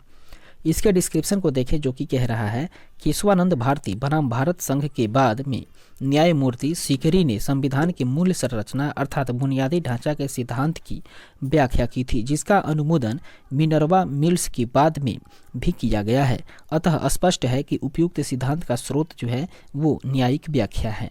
आगे बढ़ते हैं 43 नंबर प्रश्न, जो कि कह रहा है उच्चतम न्यायालय द्वारा आज तक की दूसरी सबसे बड़ी खंडपीठ किस केस में बनी है? वो बनी है दोस्तों गोलकनाथ केस में। ऑप्शन नंबर ए इसका राइट आंसर हो जाएगा, गोलकनाथ केस। इसके डिस्क्रिप्शन को देखें, जो कि कह रहा है केशवानंद भारती केस, जो कि 1973 ईस्वी में उच्चतम न्यायालय के द्वारा अब तक की सबसे बड़ी खंडपीठ जिसमें 13 न्यायाधीश सम्मिलित थे उसका गठन किया गया था। उच्चतम न्यायालय द्वारा दूसरी सबसे बड़ी खंडपीठ 11 न्यायाधीशों के साथ का गठन गोलकनाथ बनाम पंजाब राज्यवाद 1967 ईस्वी में किया गया था। इस तरीके से 44 नंबर प्रश्न, जो कि कह रहा है निम्नलिखित में से किस बात में उच्चतम न्यायालय ने यह धारणा व्यक्त की कि मूल अधिकार व्यक्ति को जैसा उसे सबसे अच्छा लगे उस तरह अपनी जिंदगी की रूपरेखा तैयार करने के लिए सक्षम बनाते हैं? इसका राइट आंसर हो जाएगा गोलकनाथ बनाम state of Punjab. Option number B इसका सही आंसर हो जाएगा। इस तरीके से देखते हैं इसके डिस्क्रिप्शन को, जो कि कह रहा है गोरखनाथ बनाम स्टेट ऑफ पंजाब के बाद 1967 में उच्चतम न्यायालय ने उपर्युक्त धारणा व्यक्त की थी और इस वाद में सर्वोच्च न्यायालय के निर्णय में कहा गया था कि fundamental rights are the promotional rights necessary for the development of human provisionally there are a right which enable a man to talk out his own life in the manner his like best। इसके बाद आगे बढ़ते हैं और देखते हैं 45 number प्रश्न, जो कि कह रहा है वाद एवं उस वाद में उच्चतम न्यायालय की व्यवस्था के त्रुटिपूर्ण युग्म को पहचानिए। इसका त्रुटिपूर्ण युग्म जो है वो हो जाएगा दोस्तों ऑप्शन नंबर डी, अर्थात बेला बनर्जी वाद। और इसमें कहा गया था दोस्तों विदेश यात्रा का अधिकार दैहिक स्वतंत्रता का भाग है। इस तरीके से ऑप्शन नंबर डी इसका राइट आंसर हो जाएगा। इसके डिस्क्रिप्शन को देखें, जो कि कह रहा है विकल्प डी का युग्म त्रुटिपूर्ण है। बेला बनर्जी वाद पश्चिम बंगाल भूमि विकास एवं नियोजन अधिनियम 1948 से संबंधित है। विदेश यात्रा का अधिकार दैहिक स्वतंत्रता के भाग के रूप में उच्चतम न्यायालय द्वारा मेनका गांधी वाद में ही माना गया था। इसके बाद आगे बढ़ते हैं, देखते हैं 46 नंबर प्रश्न, जो कि कह रहा है निम्नलिखित कथनों पर विचार करके बताइए कि इनमें से कौन सा एक कथन सही है। तो सही कथन के दृष्टिकोण से देखें तो इसका राइट आंसर हो जाएगा ऑप्शन नंबर डी, अर्थात यह मूल अपीलीय और परामर्श संबंधित क्षेत्राधिकार रखता है। इसके डिस्क्रिप्शन को देखें, जो कि कह रहा है भारतीय संविधान में अनुच्छेद 131 के तहत सर्वोच्च न्यायालय के मूल क्षेत्राधिकार, अनुच्छेद 132 से 136 के तहत अपीलीय क्षेत्राधिकार तथा अनुच्छेद 143 के तहत परामर्श संबंधित क्षेत्राधिकार का विवरण है। इस तरीके से आगे बढ़ते हैं और देखते हैं अगले प्रश्न को।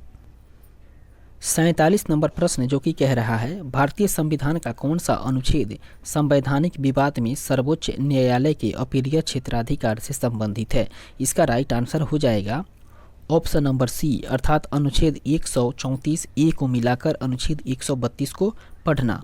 आगे बढ़ते हैं और देखते हैं इसके डिस्क्रिप्शन को, जो कि कह रहा है अनुच्छेद 132 के अनुसार किसी उच्च न्यायालय की सिविल, दांडिक या अन्य कार्यवाही में दिए गए किसी निर्णय, डिक्री या अंतिम आदेश की अपीलीय उच्चतम न्यायालय में होगी यदि वह उच्च न्यायालय अनुच्छेद 134 ए के तहत यह प्रमाणित कर देता है कि उस मामले में संविधान के निर्वाचन के बारे में विधि का कोई सारवरण प्रश्न अंतर्लंबित है, जबकि अनुच्छेद 133 केवल सिविल विषयों के अपील से संबंधित है। 134 ए उच्चतम न्यायालय में अपील के लिए उच्च न्यायालय के प्रमाण पत्र का उल्लेख करता है।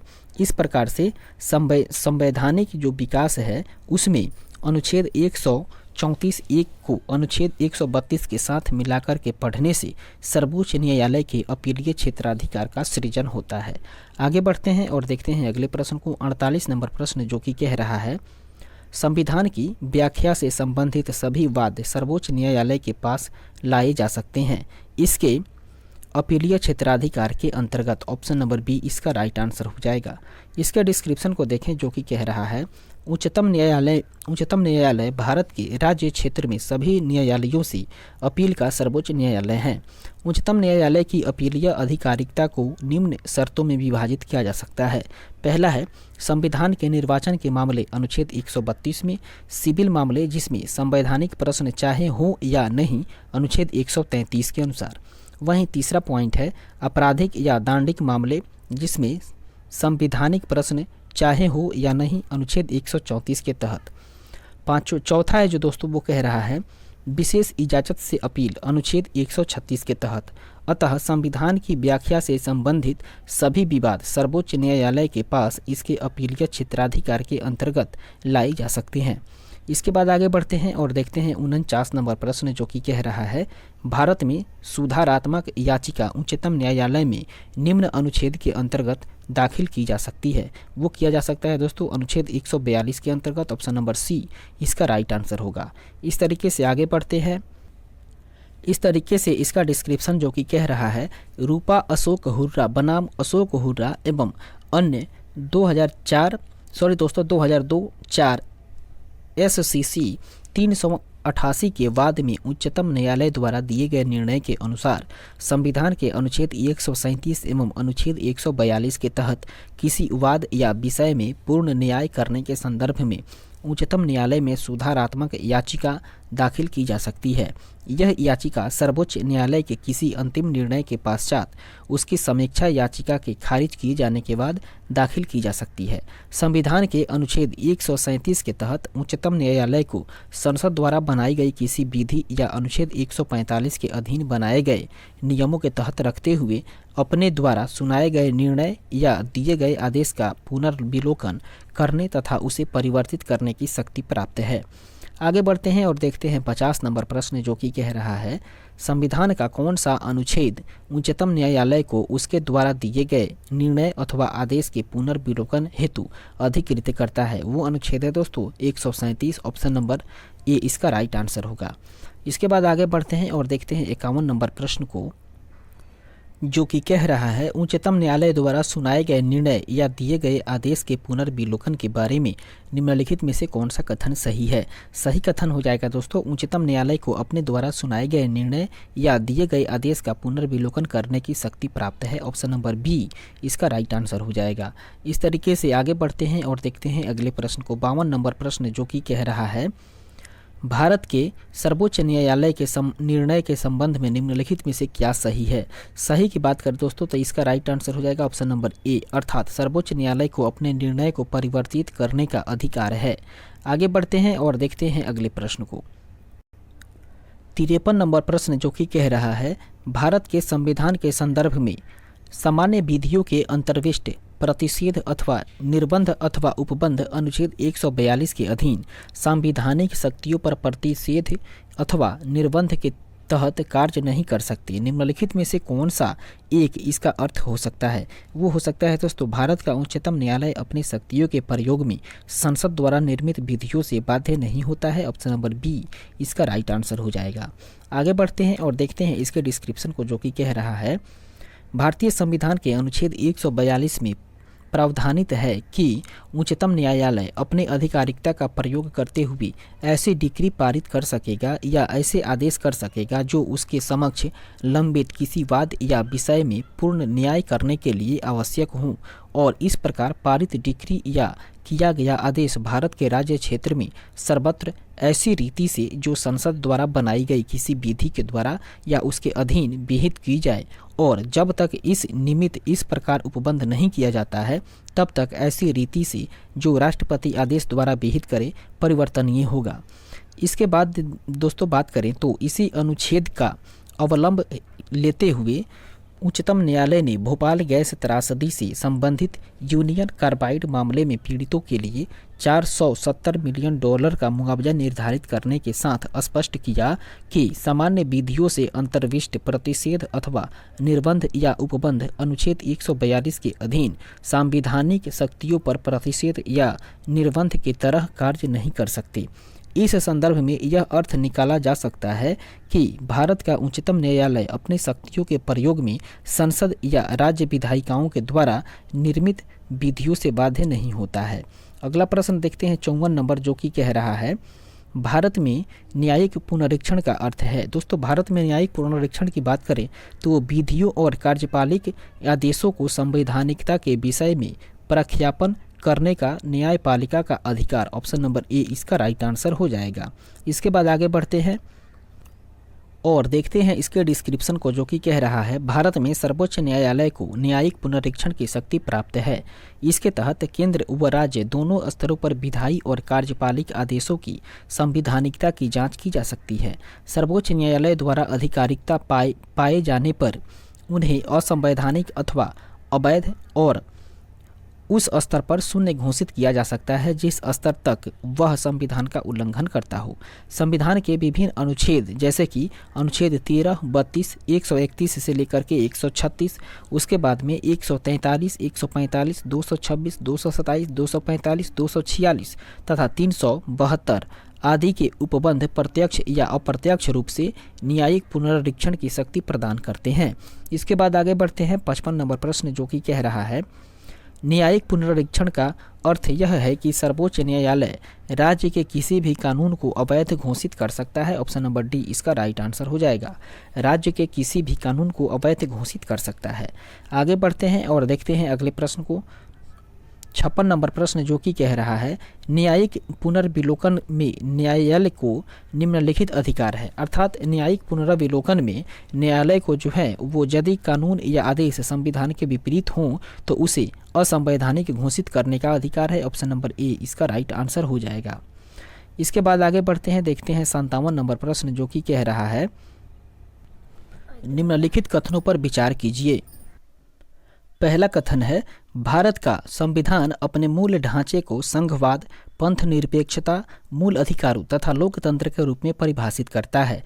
जबकि दूसरा कथन कह रहा है भारत का संविधान नागरिकों की स्वतंत्रता तथा उन आदर्शों जिन पर संविधान आधारित है की सुरक्षा के लिए न्यायिक पुनर्विलोकन की व्यवस्था करता है। और दोनों कथनों में से बताना है कि कौन सा कथन सही है। दोस्तों दोनों कथनों में से केवल 2 नंबर जो कथन है वो बिल्कुल सही है, तो इसका राइट आंसर होगा ऑप्शन नंबर बी, केवल 2 कथन सही है। इस तरीके से आगे बढ़ते हैं।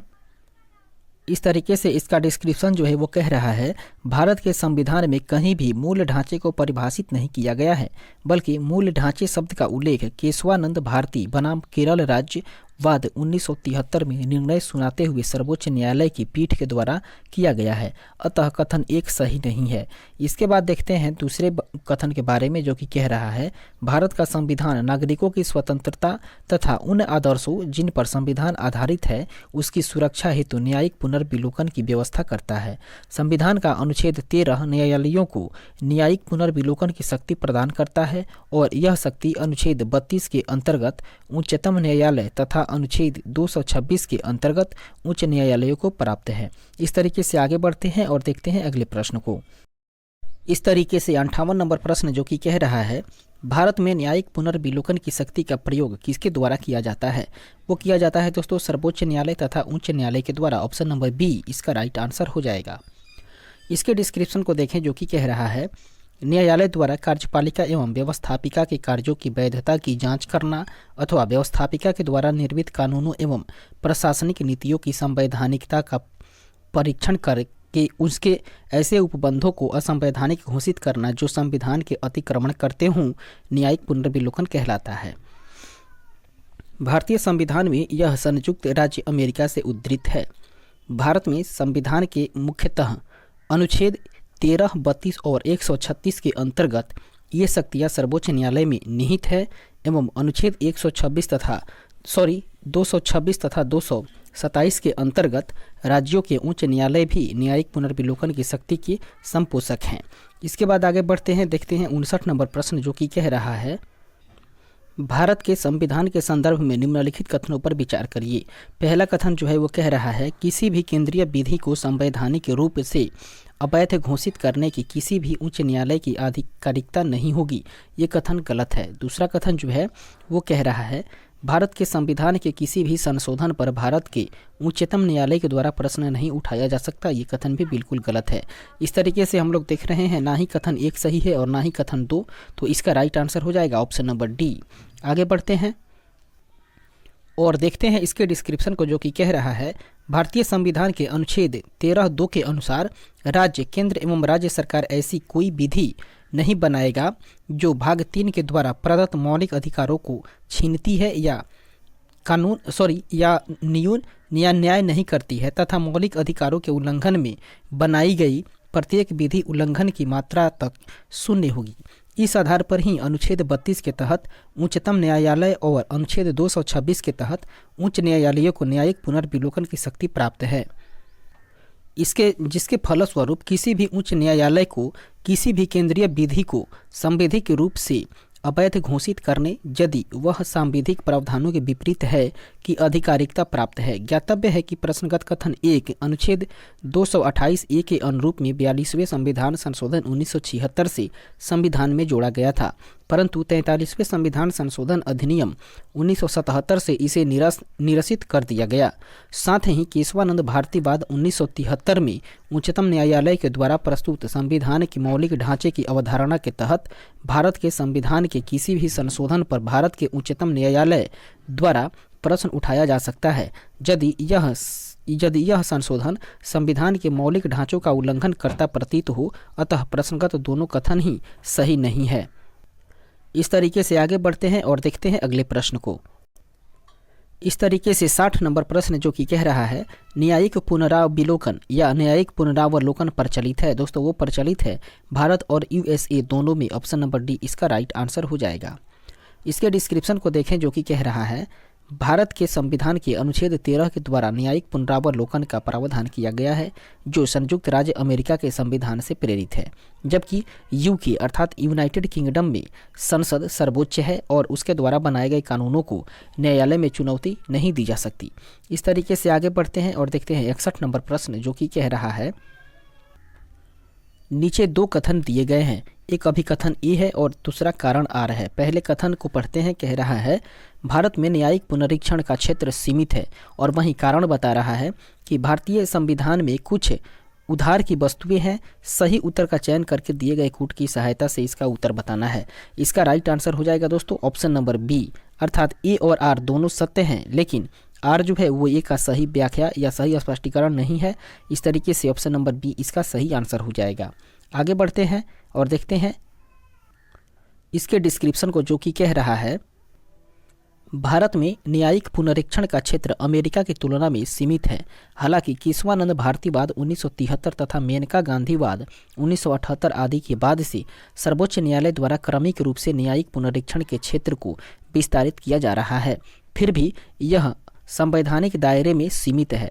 इसका एक प्रमुख कारण है कि जहां अमेरिकी संविधान में विधि की सम्यक प्रक्रिया का सिद्धांत अपनाया गया है, वहीं भारतीय संविधान में विधि द्वारा स्थापित प्रक्रिया न्यायिक पुनरीक्षण का आधार है। इस प्रकार कथन ए सत्य है। दूसरी ओर भारतीय संविधान में अन्य देशों के संविधानों से विभिन्न प्रावधानों की अवधारणा ली गई है। इस प्रकार से आर भी सत्य है, किंतु आर ए का सही व्याख्या नहीं कर रहा है। इस प्रकार से विकल्प बी इसका सही उत्तर हो जाएगा। आगे बढ़ते हैं, देखते हैं 62 नंबर प्रश्न जो कि कह रहा है भारतीय संविधान में न्यायिक पुनरावलोकन का आधार है।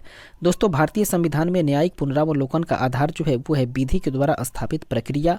ऑप्शन नंबर बी इसका राइट आंसर हो जाएगा। इसके डिस्क्रिप्शन को देखें जो कि कह रहा है भारतीय संविधान के अनुच्छेद 13, 32, 131 से 136, 143, 145, 226, 227, 245, 246 तथा 372 आदि के तहत न्यायिक पुनरावलोकन की व्यवस्था निहित है। भारत में न्यायिक पुनरावलोकन का आधार विधि द्वारा स्थापित प्रक्रिया से है। दोस्तों इसके तहत न्यायालय यह परीक्षण करता है कि कोई विधि संविधान के द्वारा विधायिका को प्रदत्त शक्तियों के संगत रूप में बनाई गई है या नहीं, तथा यह अनुमोदित प्रक्रिया का अनुसरण करती है अथवा नहीं। विधि द्वारा स्थापित प्रक्रिया का उल्लंघन करने पर इसे न्यायालय के द्वारा शून्य घोषित किया जा सकता है। इसके बाद आगे बढ़ते हैं, देखते हैं अगले प्रश्न को। 63 नंबर प्रश्न जो कि कह रहा है कोई भी संविधान संशोधन कानून भारतीय सर्वोच्च न्यायालय द्वारा असंवैधानिक घोषित किया जा सकता है यदि वह विधि के समक्ष समानता के अधिकार को भाग 3 से हटाकर के संविधान के अन्यत्र कहीं रखता है। ऑप्शन नंबर बी इसका राइट आंसर हो जाएगा।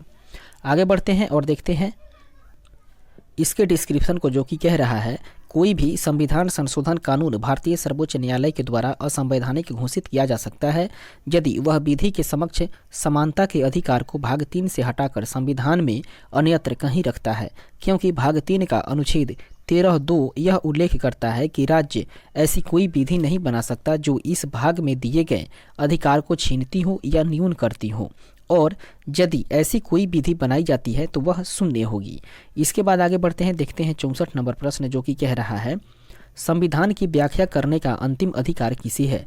संविधान की व्याख्या करने का अंतिम अधिकार की बात करें तो वो सर्वोच्च न्यायालय के पास होता है। ऑप्शन नंबर डी इसका राइट आंसर होगा। इसके डिस्क्रिप्शन को देखें जो कि कह रहा है संविधान की व्याख्या करने का अंतिम अधिकार सर्वोच्च न्यायालय को है। सर्वोच्च न्यायालय को ही संविधान का प्रहरी और संरक्षक माना जाता है। अगले प्रश्न को देखते हैं 65 नंबर जो कि कह रहा है भारतीय संविधान का संरक्षक कौन है। दोस्तों भारतीय संविधान का संरक्षक माना जाता है सर्वोच्च न्यायालय को। ऑप्शन नंबर डी इसका राइट आंसर हो जाएगा। अगला प्रश्न 66 नंबर जो कि कह रहा है भारतीय संविधान का संरक्षक किसे कहा गया है। भारतीय संविधान का संरक्षक कहा गया है सर्वोच्च न्यायालय को। ऑप्शन नंबर सी इसका राइट आंसर होगा। अगला प्रश्न 67 नंबर कह रहा है निम्नलिखित में से कौन भारत के संविधान का अभिरक्षक है। इसका सही आंसर हो जाएगा भारत का उच्चतम न्यायालय, ऑप्शन नंबर डी इसका राइट आंसर होगा। अगला प्रश्न 68 नंबर जो कि कह रहा है भारतीय संविधान का अभिभावकत्व निहित है। दोस्तों भारतीय संविधान का अभिभावकत्व जो है वो सर्वोच्च न्यायालय में ही निहित है, ऑप्शन नंबर सी इसका राइट आंसर हो जाएगा। आगे बढ़ते हैं नेक्स्ट क्वेश्चन 69 नंबर प्रश्न जो कि कह रहा है नीचे दो कथन दिए गए हैं जिनमें से एक को कथन ए तथा दूसरे को कारण आर कहा गया है।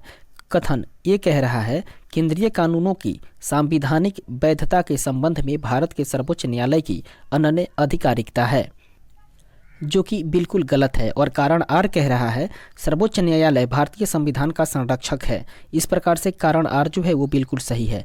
तो इस तरीके से बताना है कि नीचे कूट का सही उपयोग करके बताना है कि इसका सही आंसर क्या होगा। इसका राइट आंसर हो जाएगा दोस्तों ऑप्शन नंबर डी, अर्थात ये जो है वो गलत है और आर सही है। इस तरीके से इसके डिस्क्रिप्शन को देखें जो कि कह रहा है भारत का सर्वोच्च न्यायालय भारतीय संविधान का प्रहरी और संरक्षक है, तथापि केंद्रीय कानूनों की संवैधानिक वैधता के संदर्भ में सर्वोच्च न्यायालय के साथ साथ उच्च न्यायालयों को भी अधिकारिकता प्राप्त है। सर्वोच्च न्यायालय की तरह उच्च न्यायालय भी संसद अथवा राज्य विधानमंडल द्वारा अधिनियमित किसी कानून की वैधता का परीक्षण कर सकते हैं तथा संविधान के उपबंधों के अनुसार न होने पर उसे असंवैधानिक घोषित कर सकते हैं। हालांकि उच्च न्यायालय के निर्णय के विरुद्ध सर्वोच्च न्यायालय में अपील की जा सकती है।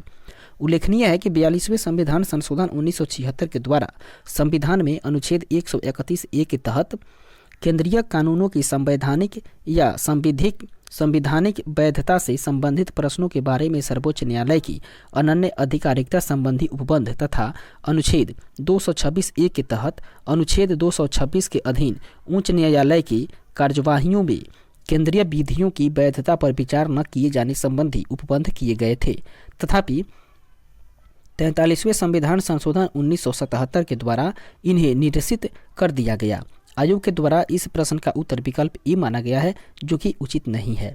इस तरीके से आगे बढ़ते हैं, देखते हैं 70 नंबर प्रश्न जो कि कह रहा है निम्नलिखित में से कौन से मामले उच्च न्यायालय और उच्चतम न्यायालय की अधिकारिकता में आते हैं। वो है दोस्तों मूल अधिकारों का प्रवर्तन, ऑप्शन नंबर सी इसका राइट आंसर हो जाएगा। इस तरीके से आगे बढ़ते हैं और देखते हैं इसके डिस्क्रिप्शन को जो कि कह रहा है संविधान के भाग 3 में वर्णित नागरिकों के मूल अधिकारों की रक्षा का अनन्य अधिकार संविधान द्वारा उच्चतम न्यायालय एवं उच्च न्यायालयों को दिया गया है।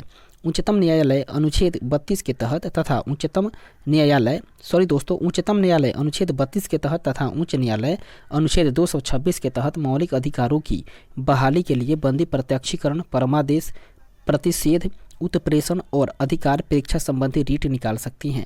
शेष सभी प्रश्नगत मामले उच्चतम न्यायालय की ही अधिकारिकता में आते हैं।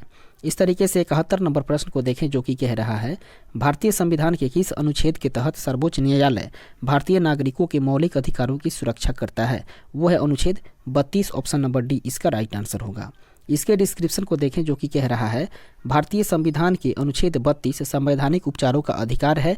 उसके तहत सर्वोच्च न्यायालय भारतीय नागरिक को मौलिक अधिकारों की सुरक्षा करता है। आगे बढ़ते हैं 72 नंबर प्रश्न जो कि कह रहा है विधायी शक्तियों की संघीय सूची में समाविष्ट किसी विषय के संबंध में भारत के उच्चतम न्यायालय के अधिकार क्षेत्र को बढ़ाने का अधिकार दिया गया है। वो दिया गया है दोस्तों संसद को, ऑप्शन नंबर सी इसका राइट आंसर हो जाएगा संसद। आगे बढ़ते हैं और ये देखते हैं इसके डिस्क्रिप्शन को जो कि कह रहा है संविधान के अनुच्छेद 138 के तहत संसद विधि द्वारा उच्चतम न्यायालय की अधिकारिकता और शक्तियों में वृद्धि कर सकती है। अनुच्छेद 138 के खंड 1 के अनुसार विधायी शक्तियों की संघीय सूची में समाविष्ट किसी विषय के संबंध में भारत के उच्चतम न्यायालय के अधिकार क्षेत्र को बढ़ाने का अधिकार संसद को दिया गया है। 73 नंबर प्रश्न जो कि कह रहा है भारत के सर्वोच्च न्यायालय का क्षेत्राधिकार किसके द्वारा बढ़ाया जा सकता है। वो बढ़ाया जा सकता है दोस्तों संसद के द्वारा विधि बनाकर, ऑप्शन नंबर सी इसका राइट आंसर होगा। आगे बढ़ते हैं और देखते हैं अगले प्रश्न को। 74 नंबर प्रश्न जो कि कह रहा है संविधान के अंतर्गत उच्चतम न्यायालय से विधि के प्रश्न पर राय लेने का किसको अधिकार है? वो अधिकार है दोस्तों राष्ट्रपति को। ऑप्शन नंबर बी इसका राइट आंसर हो जाएगा, राष्ट्रपति। इसके डिस्क्रिप्शन को देखें जो कि कह रहा है भारतीय संविधान के अनुच्छेद 143(1) के तहत भारत के राष्ट्रपति को विधि या तथ्य के व्यापक महत्व के प्रश्न के संदर्भ में सर्वोच्च न्यायालय से परामर्श लेने की शक्ति प्रदान की गई है। इसके साथ आगे बढ़ते हैं और देखते हैं 75 नंबर प्रश्न जो कि कह रहा है उच्चतम तथा उच्च न्यायालयों के न्यायाधीशों की नियुक्ति तथा स्थानांतरण के लिए परामर्श प्रक्रिया के संबंध में राष्ट्रपति ने उच्चतम न्यायालय को एक अभिदेशन दिया है और वो दिया है दोस्तों खंड 1 अनुच्छेद 143 के अंतर्गत। ऑप्शन नंबर बी इसका राइट आंसर हो जाएगा। इसके डिस्क्रिप्शन को देखें जो कि कह रहा है वर्ष 1998 में उच्चतम न्यायालय तथा उच्च न्यायालयों के न्यायाधीशों की नियुक्ति तथा स्थानांतरण के लिए परामर्श प्रक्रिया के संदर्भ में राष्ट्रपति ने उच्चतम न्यायालय को एक अभिदेशन अनुच्छेद 143 के खंड 1 के तहत किया था। 3 जज केसेस के नाम से प्रसिद्ध सर्वोच्च न्यायालय के 3 वादों में यह तीसरा था। इसी में सर्वोच्च न्यायालय की 9 सदस्यीय संविधान पीठ ने यह निर्धारित किया था कि उपर्युक्त संदर्भ में मुख्य न्यायाधीश के परामर्श से तात्पर्य वस्तुतः मुख्य न्यायाधीश के साथ सर्वोच्च न्यायालय के 4 अन्य वरिष्ठतम न्यायाधीशों के कॉलेजियम के परामर्श से है। इसके बाद आगे बढ़ते हैं और देखते हैं अगले प्रश्न को। इस तरीके से 76 नंबर प्रश्न जो कि कह रहा है उच्चतम न्यायालय की परामर्शी अधिकारिकता के विषय में निम्नलिखित में से कौन सा कथन सही है? सही कथन की बात करें तो वह है दोस्तों परामर्शी अधिकारिकता की शक्ति के अधीन प्राप्त किसी निर्देश पर उच्चतम न्यायालय की पूर्ण पीठ सुनवाई करती है और ये कथन सही है।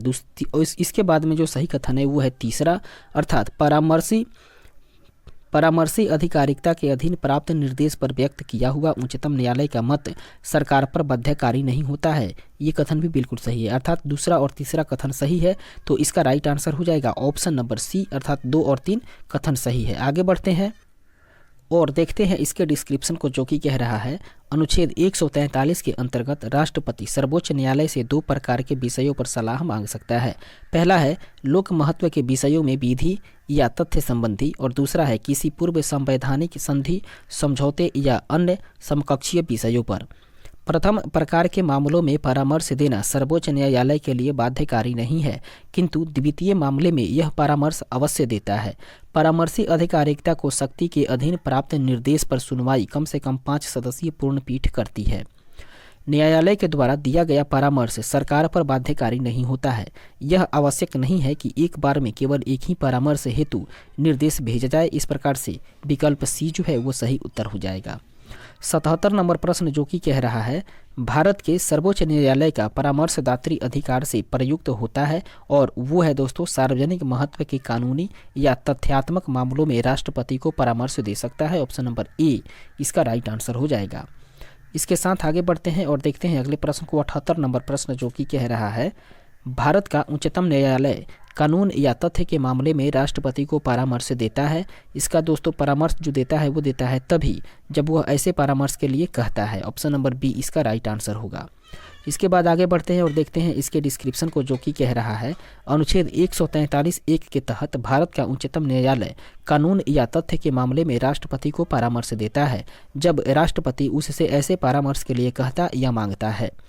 इस अनुच्छेद के अनुसार यदि किसी समय राष्ट्रपति को प्रतीत होता है कि विधि या तथ्य का कोई ऐसा प्रश्न उत्पन्न हुआ है या उत्पन्न होने की संभावना है जो ऐसी प्रकृति का और ऐसे व्यापक महत्व का है कि उस पर उच्चतम न्यायालय की राय प्राप्त करना समुचित है, तो वह उस प्रश्न को विचार करने के लिए उस न्यायालय को निर्देशित कर सकेगा और वह न्यायालय ऐसी सुनवाई के पश्चात जो वह उचित समझता है राष्ट्रपति को उस पर अपना परामर्श दे सकेगा।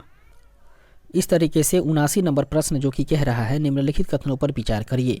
भारत का उच्चतम न्यायालय भारत के राष्ट्रपति को विधि अथवा तथ्य के विषयों पर सलाह देता है और इस तरीके से 3 कथन दिया हुआ है और तीनों कथन में से बताना है कि कौन सा कथन सही है।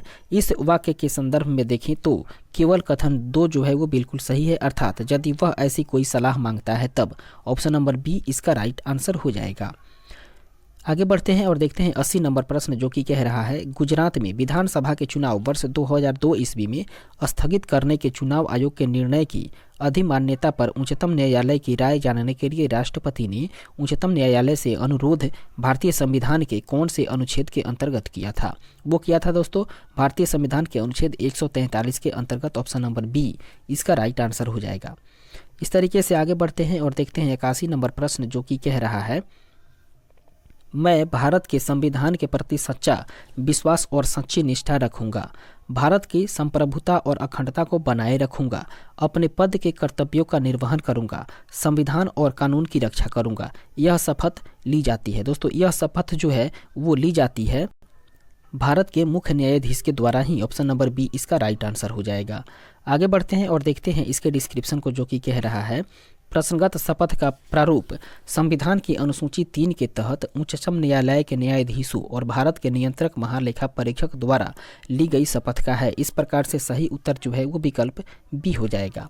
82 नंबर प्रश्न, जो कि कह रहा है देश के किसी भी न्यायालय में चल रहे वाद को अन्यत्र भेजने का अधिकार किसके पास है? दोस्तों ये अधिकार जो है वो सर्वोच्च न्यायालय के पास है। ऑप्शन नंबर बी इसका राइट आंसर हो जाएगा। इसका डिस्क्रिप्शन जो कि कह रहा है देश के किसी भी न्यायालय में चल रहे वाद की सुनवाई किसी अन्यत्र स्थान पर किए जाने का निर्देश देने का अधिकार सर्वोच्च न्यायालय के पास है। भारतीय संविधान के अनुच्छेद 139 क के तहत सिविल प्रक्रिया संहिता की धारा 25 तथा दंड प्रक्रिया संहिता की धारा 406 के तहत, जबकि उच्च न्यायालय केवल अपनी आधिकारिकता वाले राज्य क्षेत्र में अधीनस्थ न्यायालयों के मामले का अंतरण कर सकता है। इसके बाद आगे बढ़ते हैं और देखते हैं 83 नंबर प्रश्न, जो कि कह रहा है सूची 1 का सूची 2 के साथ मिलान करिए और नीचे दिए गए कूट में से सही उत्तर का चयन करिए। एक तरफ है दोस्तों सूची जिसमें वाद बताया गया है और दूसरे तरफ है सूची 2 जिसमें उससे संबंधित विषय को बताया गया है। तो इन सूची को देख करके और बताना है कि नीचे दिए गए जो कूट है इसमें का सही उत्तर क्या हो जाएगा। तो इसमें स्टार मार्किंग की गई है आयोग के द्वारा। फिलहाल हम लोग देखते हैं डायरेक्ट इसके सुमेलन को। तो इसका सही सुमेलन हो जाएगा दोस्तों, एक तरफ वाद है और दूसरे तरफ उस वाद से संबंधित विषय है। सबसे पहले देखते हैं A.K. गोपाल बनाम मद्रास राज्य, और इसका विषय रहा था निवारक अवरोध की प्रक्रिया। उसके बाद में अगला वाद था रोमेश थापर बनाम मद्रास राज्य, और इसका विषय था स्वतंत्र भाषण पर रोक। फिर अगला वाद था शंकरी प्रसाद बनाम भारतीय संघ, और इसका विषय रहा था संविधान संशोधन की संसद की। इसके बाद में शक्ति चंपक दोराईराजन बनाम मद्रास राज्य, इसका विषय रहा था शिक्षण संस्थानों में प्रवेश हेतु समानता। इसके बाद आगे बढ़ते हैं, देखते हैं 84 नंबर प्रश्न, जो कि कह रहा है निम्नलिखित में से कौन सा वाद जमींदारी व्यवस्था से संबंधित है?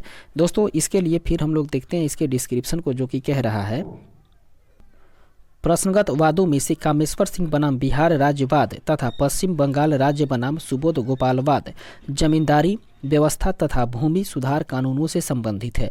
प्रश्नगत विकल्पों में सही उत्तर प्राप्त न होने के कारण झारखंड लोक सेवा आयोग ने अपनी संशोधित उत्तर कुंजी में इस प्रश्न के सभी विकल्पों को गलत माना है। आगे बढ़ते हैं और देखते हैं 85 नंबर प्रश्न को, जो कि कह रहा है इंदिरा साहनी बनाम भारत संघ मुकदमे में सर्वोच्च न्यायालय का निर्णय किस विषय से संबंधित है? इसका सही आंसर हो जाएगा सरकारी नौकरियों में अन्य पिछड़ा वर्ग का आरक्षण। ऑप्शन नंबर ए इसका राइट आंसर हो जाएगा।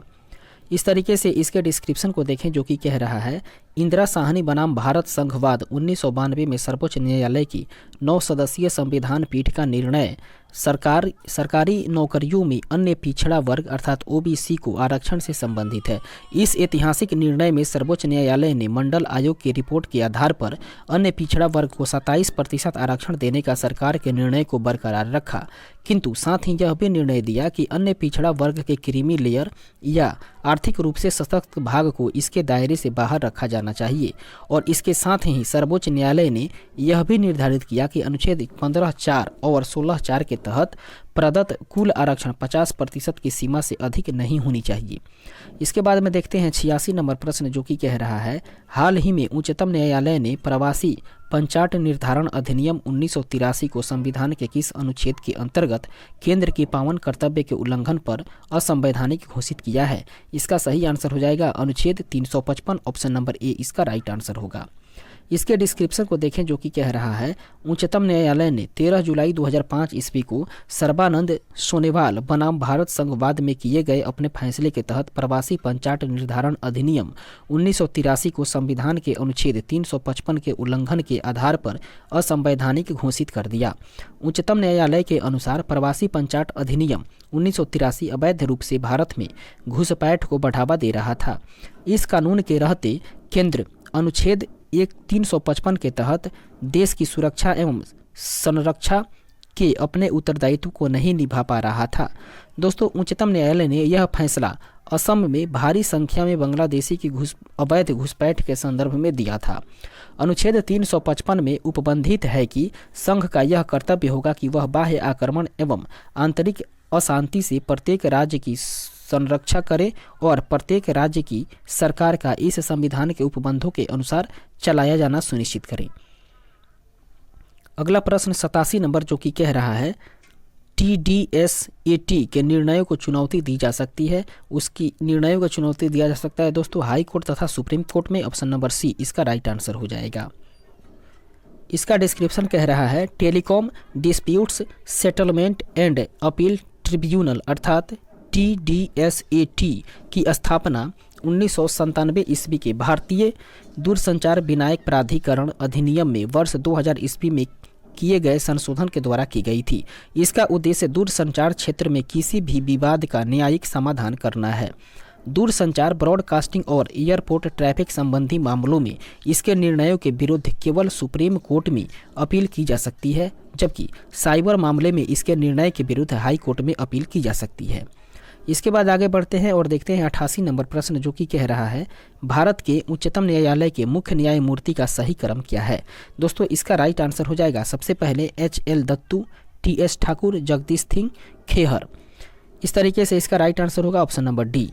इसके डिस्क्रिप्शन को देखें जो कि कह रहा है, भारत के उच्चतम न्यायालय के प्रश्नगत मुख्य न्यायमूर्तियों का कार्यकाल इस प्रकार से है।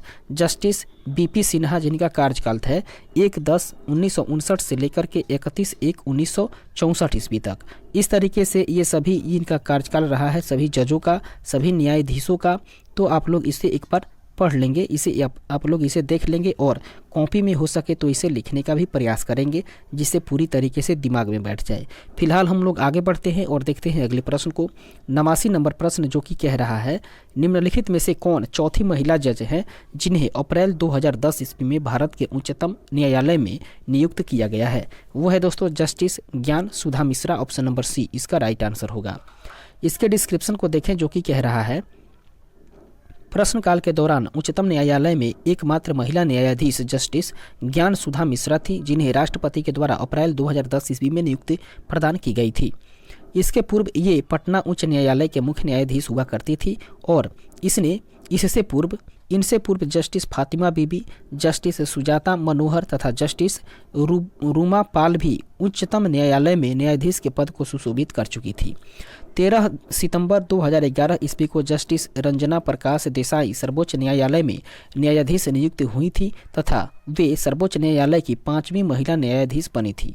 इसके पश्चात 13 अगस्त 2014 ईस्वी को जस्टिस R भानुमति तथा 27 अप्रैल 2018 ईस्वी को जस्टिस इंदु मल्होत्रा सर्वोच्च न्यायालय में न्यायाधीश बनी थी। इसके पश्चात 7 अगस्त 2018 ईस्वी को जस्टिस इंदिरा बनर्जी तथा 11 अगस्त 2021 ईस्वी को जस्टिस हिमा कोहली, जस्टिस बेला त्रिवेदी एवं जस्टिस BB नागरत्ना सर्वोच्च न्यायालय में न्यायाधीश बनी हुई हैं तथा इस प्रकार से अब तक जनवरी 2022 की स्थिति के अनुसार खुले मिलाकर के 11 महिला जज जो हैं वो सर्वोच्च न्यायालय में न्यायाधीश बन चुकी हैं। इस प्रकार से देखते हैं अब 90 नंबर प्रश्न को जो कि कह रहा है, हाल ही में नियुक्त सुप्रीम कोर्ट के निम्नलिखित न्यायाधीशों में से कौन इससे पहले किसी उच्च न्यायालय का न्यायाधीश नहीं था। इसका आंसर हो जाएगा दोस्तों L Nageswara Rao. Option number C इसका राइट आंसर होगा। इसके डिस्क्रिप्शन को देखें जो कि कह रहा है, 13 मई 2016 ईस्वी को सर्वोच्च न्यायालय में 4 न्यायाधीशों की नियुक्ति हुई है और ये हैं न्यायमूर्ति DY चंद्रचूड़, न्यायमूर्ति AM खानविलकर, न्यायमूर्ति अशोक भूषण एवं न्यायमूर्ति L नागेश्वर राव। इनमें से एल नागेश्वर राव जो है वो सर्वोच्च न्यायालय के न्यायाधीश बनने से पहले किसी उच्च न्यायालय के न्यायाधीश नहीं थे, बल्कि ये सर्वोच्च न्यायालय में वरिष्ठ अधिवक्ता थे। ये अगस्त 2003 से लेकर के मई 2004 तक तथा 26 अगस्त 2013 से लेकर के 18 दिसंबर 2014 तक भारत के अतिरिक्त सॉलिसिटर जनरल भी थे। इसके पश्चात वर्ष 2018 में न्यायमूर्ति इंदु मल्होत्रा ऐसी पहली महिला तथा कुल मिलाकर के 8वीं व्यक्ति बनी जो सीधे अधिवक्ता से सर्वोच्च न्यायालय में न्यायाधीश पद पर नियुक्त हुई हैं। अगला प्रश्न देखते हैं 91 नंबर, जो कि कह रहा है मध्य प्रदेश उच्च न्यायालय के निम्नांकित मुख्य न्यायमूर्तियों में से कौन भारत के उच्चतम न्यायालय में न्यायाधीश नहीं रहे हैं। इसका सही आंसर हो जाएगा न्यायमूर्ति S K. Jha, option number C इसका राइट आंसर होगा। इसके डिस्क्रिप्शन को देखें, जो कि कह रहा है मध्य प्रदेश उच्च न्यायालय के प्रश्नगत मुख्य न्यायाधीशों में से न्यायमूर्ति ए.के. पटनायक 2009 से लेकर के 2014 के मध्य, न्यायमूर्ति आर.वी. रविचंद्रन 2005 से लेकर के 2011 के मध्य तथा न्यायमूर्ति ए.के. माथुर 2004 से लेकर के 2008 के दौरान उच्चतम न्यायालय में न्यायाधीश रहे थे। न्यायमूर्ति एस.के. झा 1989 से लेकर के 1993 ईस्वी के दौरान मध्य प्रदेश उच्च न्यायालय के मुख्य न्यायाधीश रहे थे, तथापि वे भारत के उच्चतम न्यायालय में न्यायाधीश नहीं रहे। इसके बाद आगे बढ़ते हैं और देखते हैं 92 नंबर प्रश्न, जो कि कह रहा है भारतीय न्यायिक व्यवस्था में जब जनहित याचिका को शामिल किया गया उस समय भारत के मुख्य न्यायाधीश कौन थे। इसके लिए स्टार मार्किंग की गई है। फिलहाल हम लोग देखते हैं इसके डिस्क्रिप्शन को, जो कि कह रहा है भारतीय न्यायिक व्यवस्था में सर्वोच्च न्यायालय की पहली बार जनहित याचिकाओं की शुरुआत हुई। इसके तहत नागरिक समाज का कोई व्यक्ति या समूह जनहित के मामलों में न्यायिक उपचार प्राप्त करने हेतु न्यायालय की शरण ले सकता है। सर्वप्रथम सर्वोच्च न्यायालय के न्यायाधीश P.N. भगवती के द्वारा वर्ष 1979 में हुसैनारा खातून बनाम बिहार राज्यवाद में जनहित याचिका स्वीकार की गई थी। इस याचिका को पुष्पा कपिला हिंगोरानी ने दाखिल किया था और इन्हें जनहित याचिका की मां के नाम से भी जाना जाता है। उल्लेखनीय है कि जिस समय P.N. भगवती ने यह याचिका स्वीकार की थी उस समय वे सर्वोच्च न्यायालय के न्यायाधीश थे, न कि मुख्य न्यायाधीश। सर्वोच्च न्यायालय में न्यायाधीश के रूप में इसकी नियुक्ति 17 जुलाई 1973 ईस्वी को हुई थी, जबकि मुख्य न्यायाधीश के रूप में इनका कार्यकाल 12 जुलाई 1985 से लेकर के 20 दिसंबर 1986 ईस्वी तक था। जबकि पहली जनहित याचिका स्वीकार होने के समय वाई.बी. चंद्रचूड़ 22 फरवरी 1978 से लेकर के 11 जुलाई 1985 ईस्वी तक सर्वोच्च न्यायालय के मुख्य न्यायाधीश थे। अतः दिए गए विकल्पों में से कोई भी विकल्प सही नहीं है। इसके बाद आगे बढ़ते हैं, देखते हैं 93 नंबर प्रश्न को, जो कि कह रहा है जनहित याचिका की शुरुआत किसके द्वारा की गई। जनहित याचिका की शुरुआत की बात करें तो वो न्यायिक पहल के द्वारा शुरू की गई, ऑप्शन नंबर सी इसका राइट आंसर हो जाएगा। अगले प्रश्न को देखते हैं 94 नंबर, जो कि कह रहा है निम्नलिखित कथनों पर विचार करिए। नीचे 2 कथन दिया गया है और दोनों में से बताना है कि कौन सा कथन सही है। तो सही कथन की बात करें तो वो है दोस्तों न्यायमूर्ति B.R. कृष्णा अय्यर भारतीय न्यायिक सेवा में लोकहित याचिका अर्थात PIL के प्रजनकों में से एक माने जाते हैं, ऑप्शन नंबर बी इसका राइट आंसर हो जाएगा। केवल कथन 2 सही है। इस तरीके से आगे बढ़ते हैं और देखते हैं इसके डिस्क्रिप्शन को, जो कि कह रहा है न्यायमूर्ति B.R. कृष्णा अय्यर 1973 ईस्वी में सर्वोच्च न्यायालय के न्यायाधीश नियुक्त हुए थे। वे कभी भारत के मुख्य न्यायाधीश नहीं रहे। न्यायमूर्ति P.N. भगवती एवं न्यायमूर्ति अय्यर लोकहित याचिका अर्थात PIL को प्रारंभ करने एवं प्रोत्साहन देने के लिए जाने जाते हैं। इसके बाद आगे बढ़ते हैं और देखते हैं अगले प्रश्न को।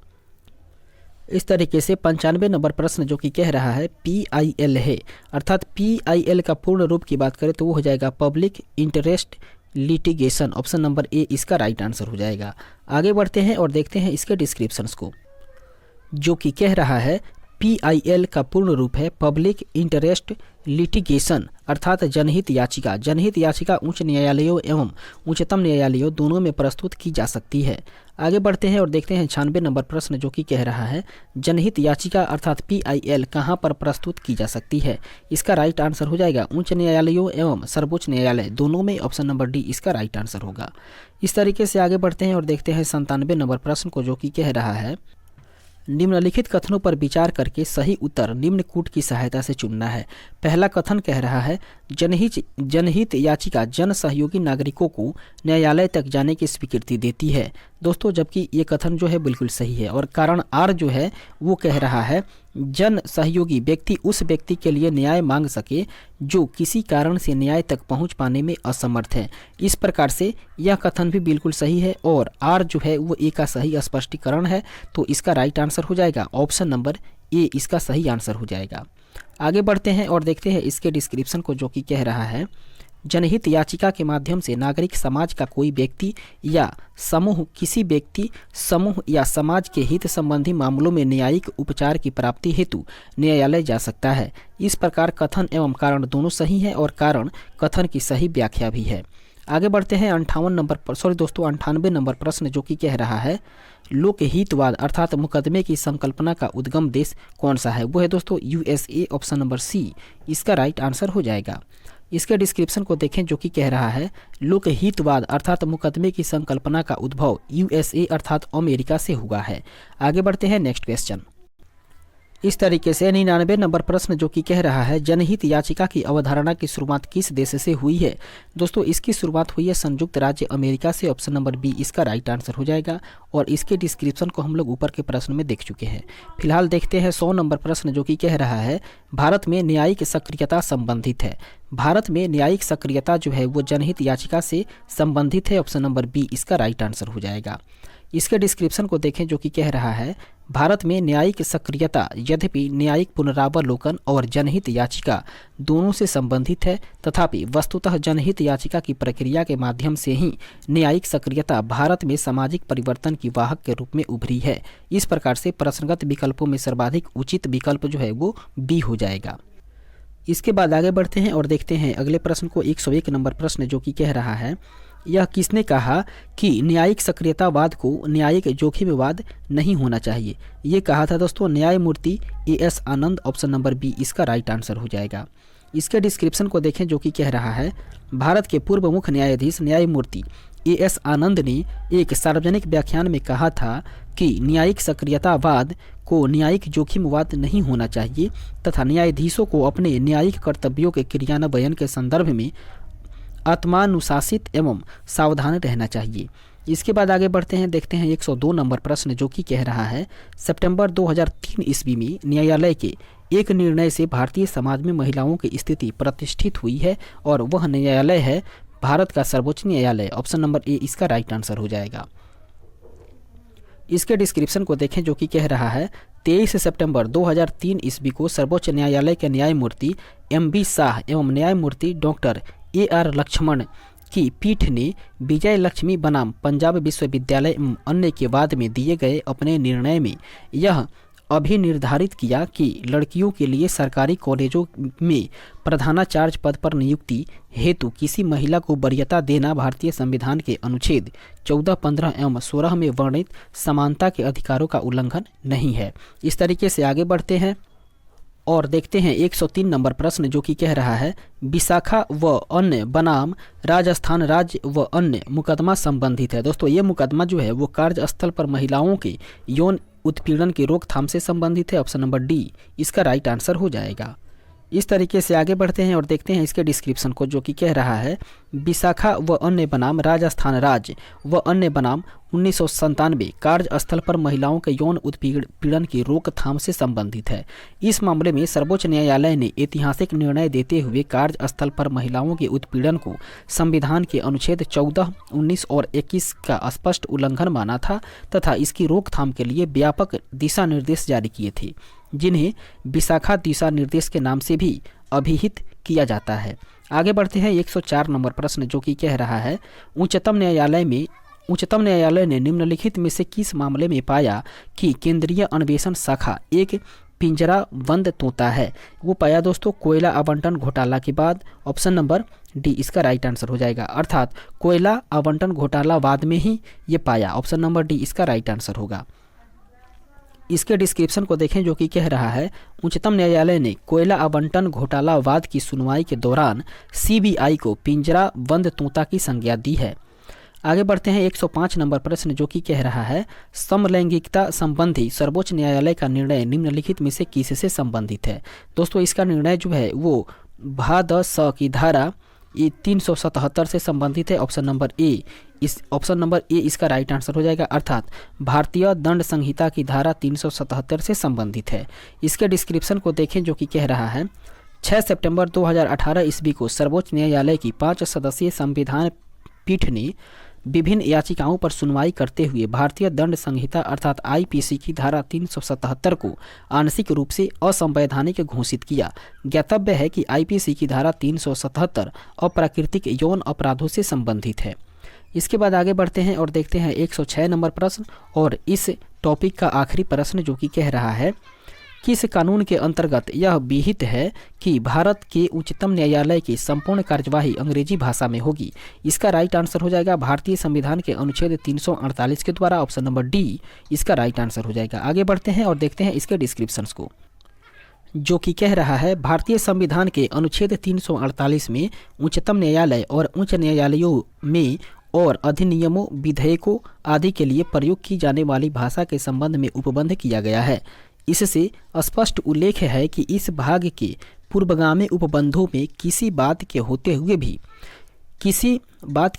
भी जब तक संसद विधि द्वारा अन्यथा उपबंध न करे तब तक उच्चतम न्यायालय और प्रत्येक उच्च न्यायालय में सभी कार्यवाहियां अंग्रेजी भाषा में ही होगी।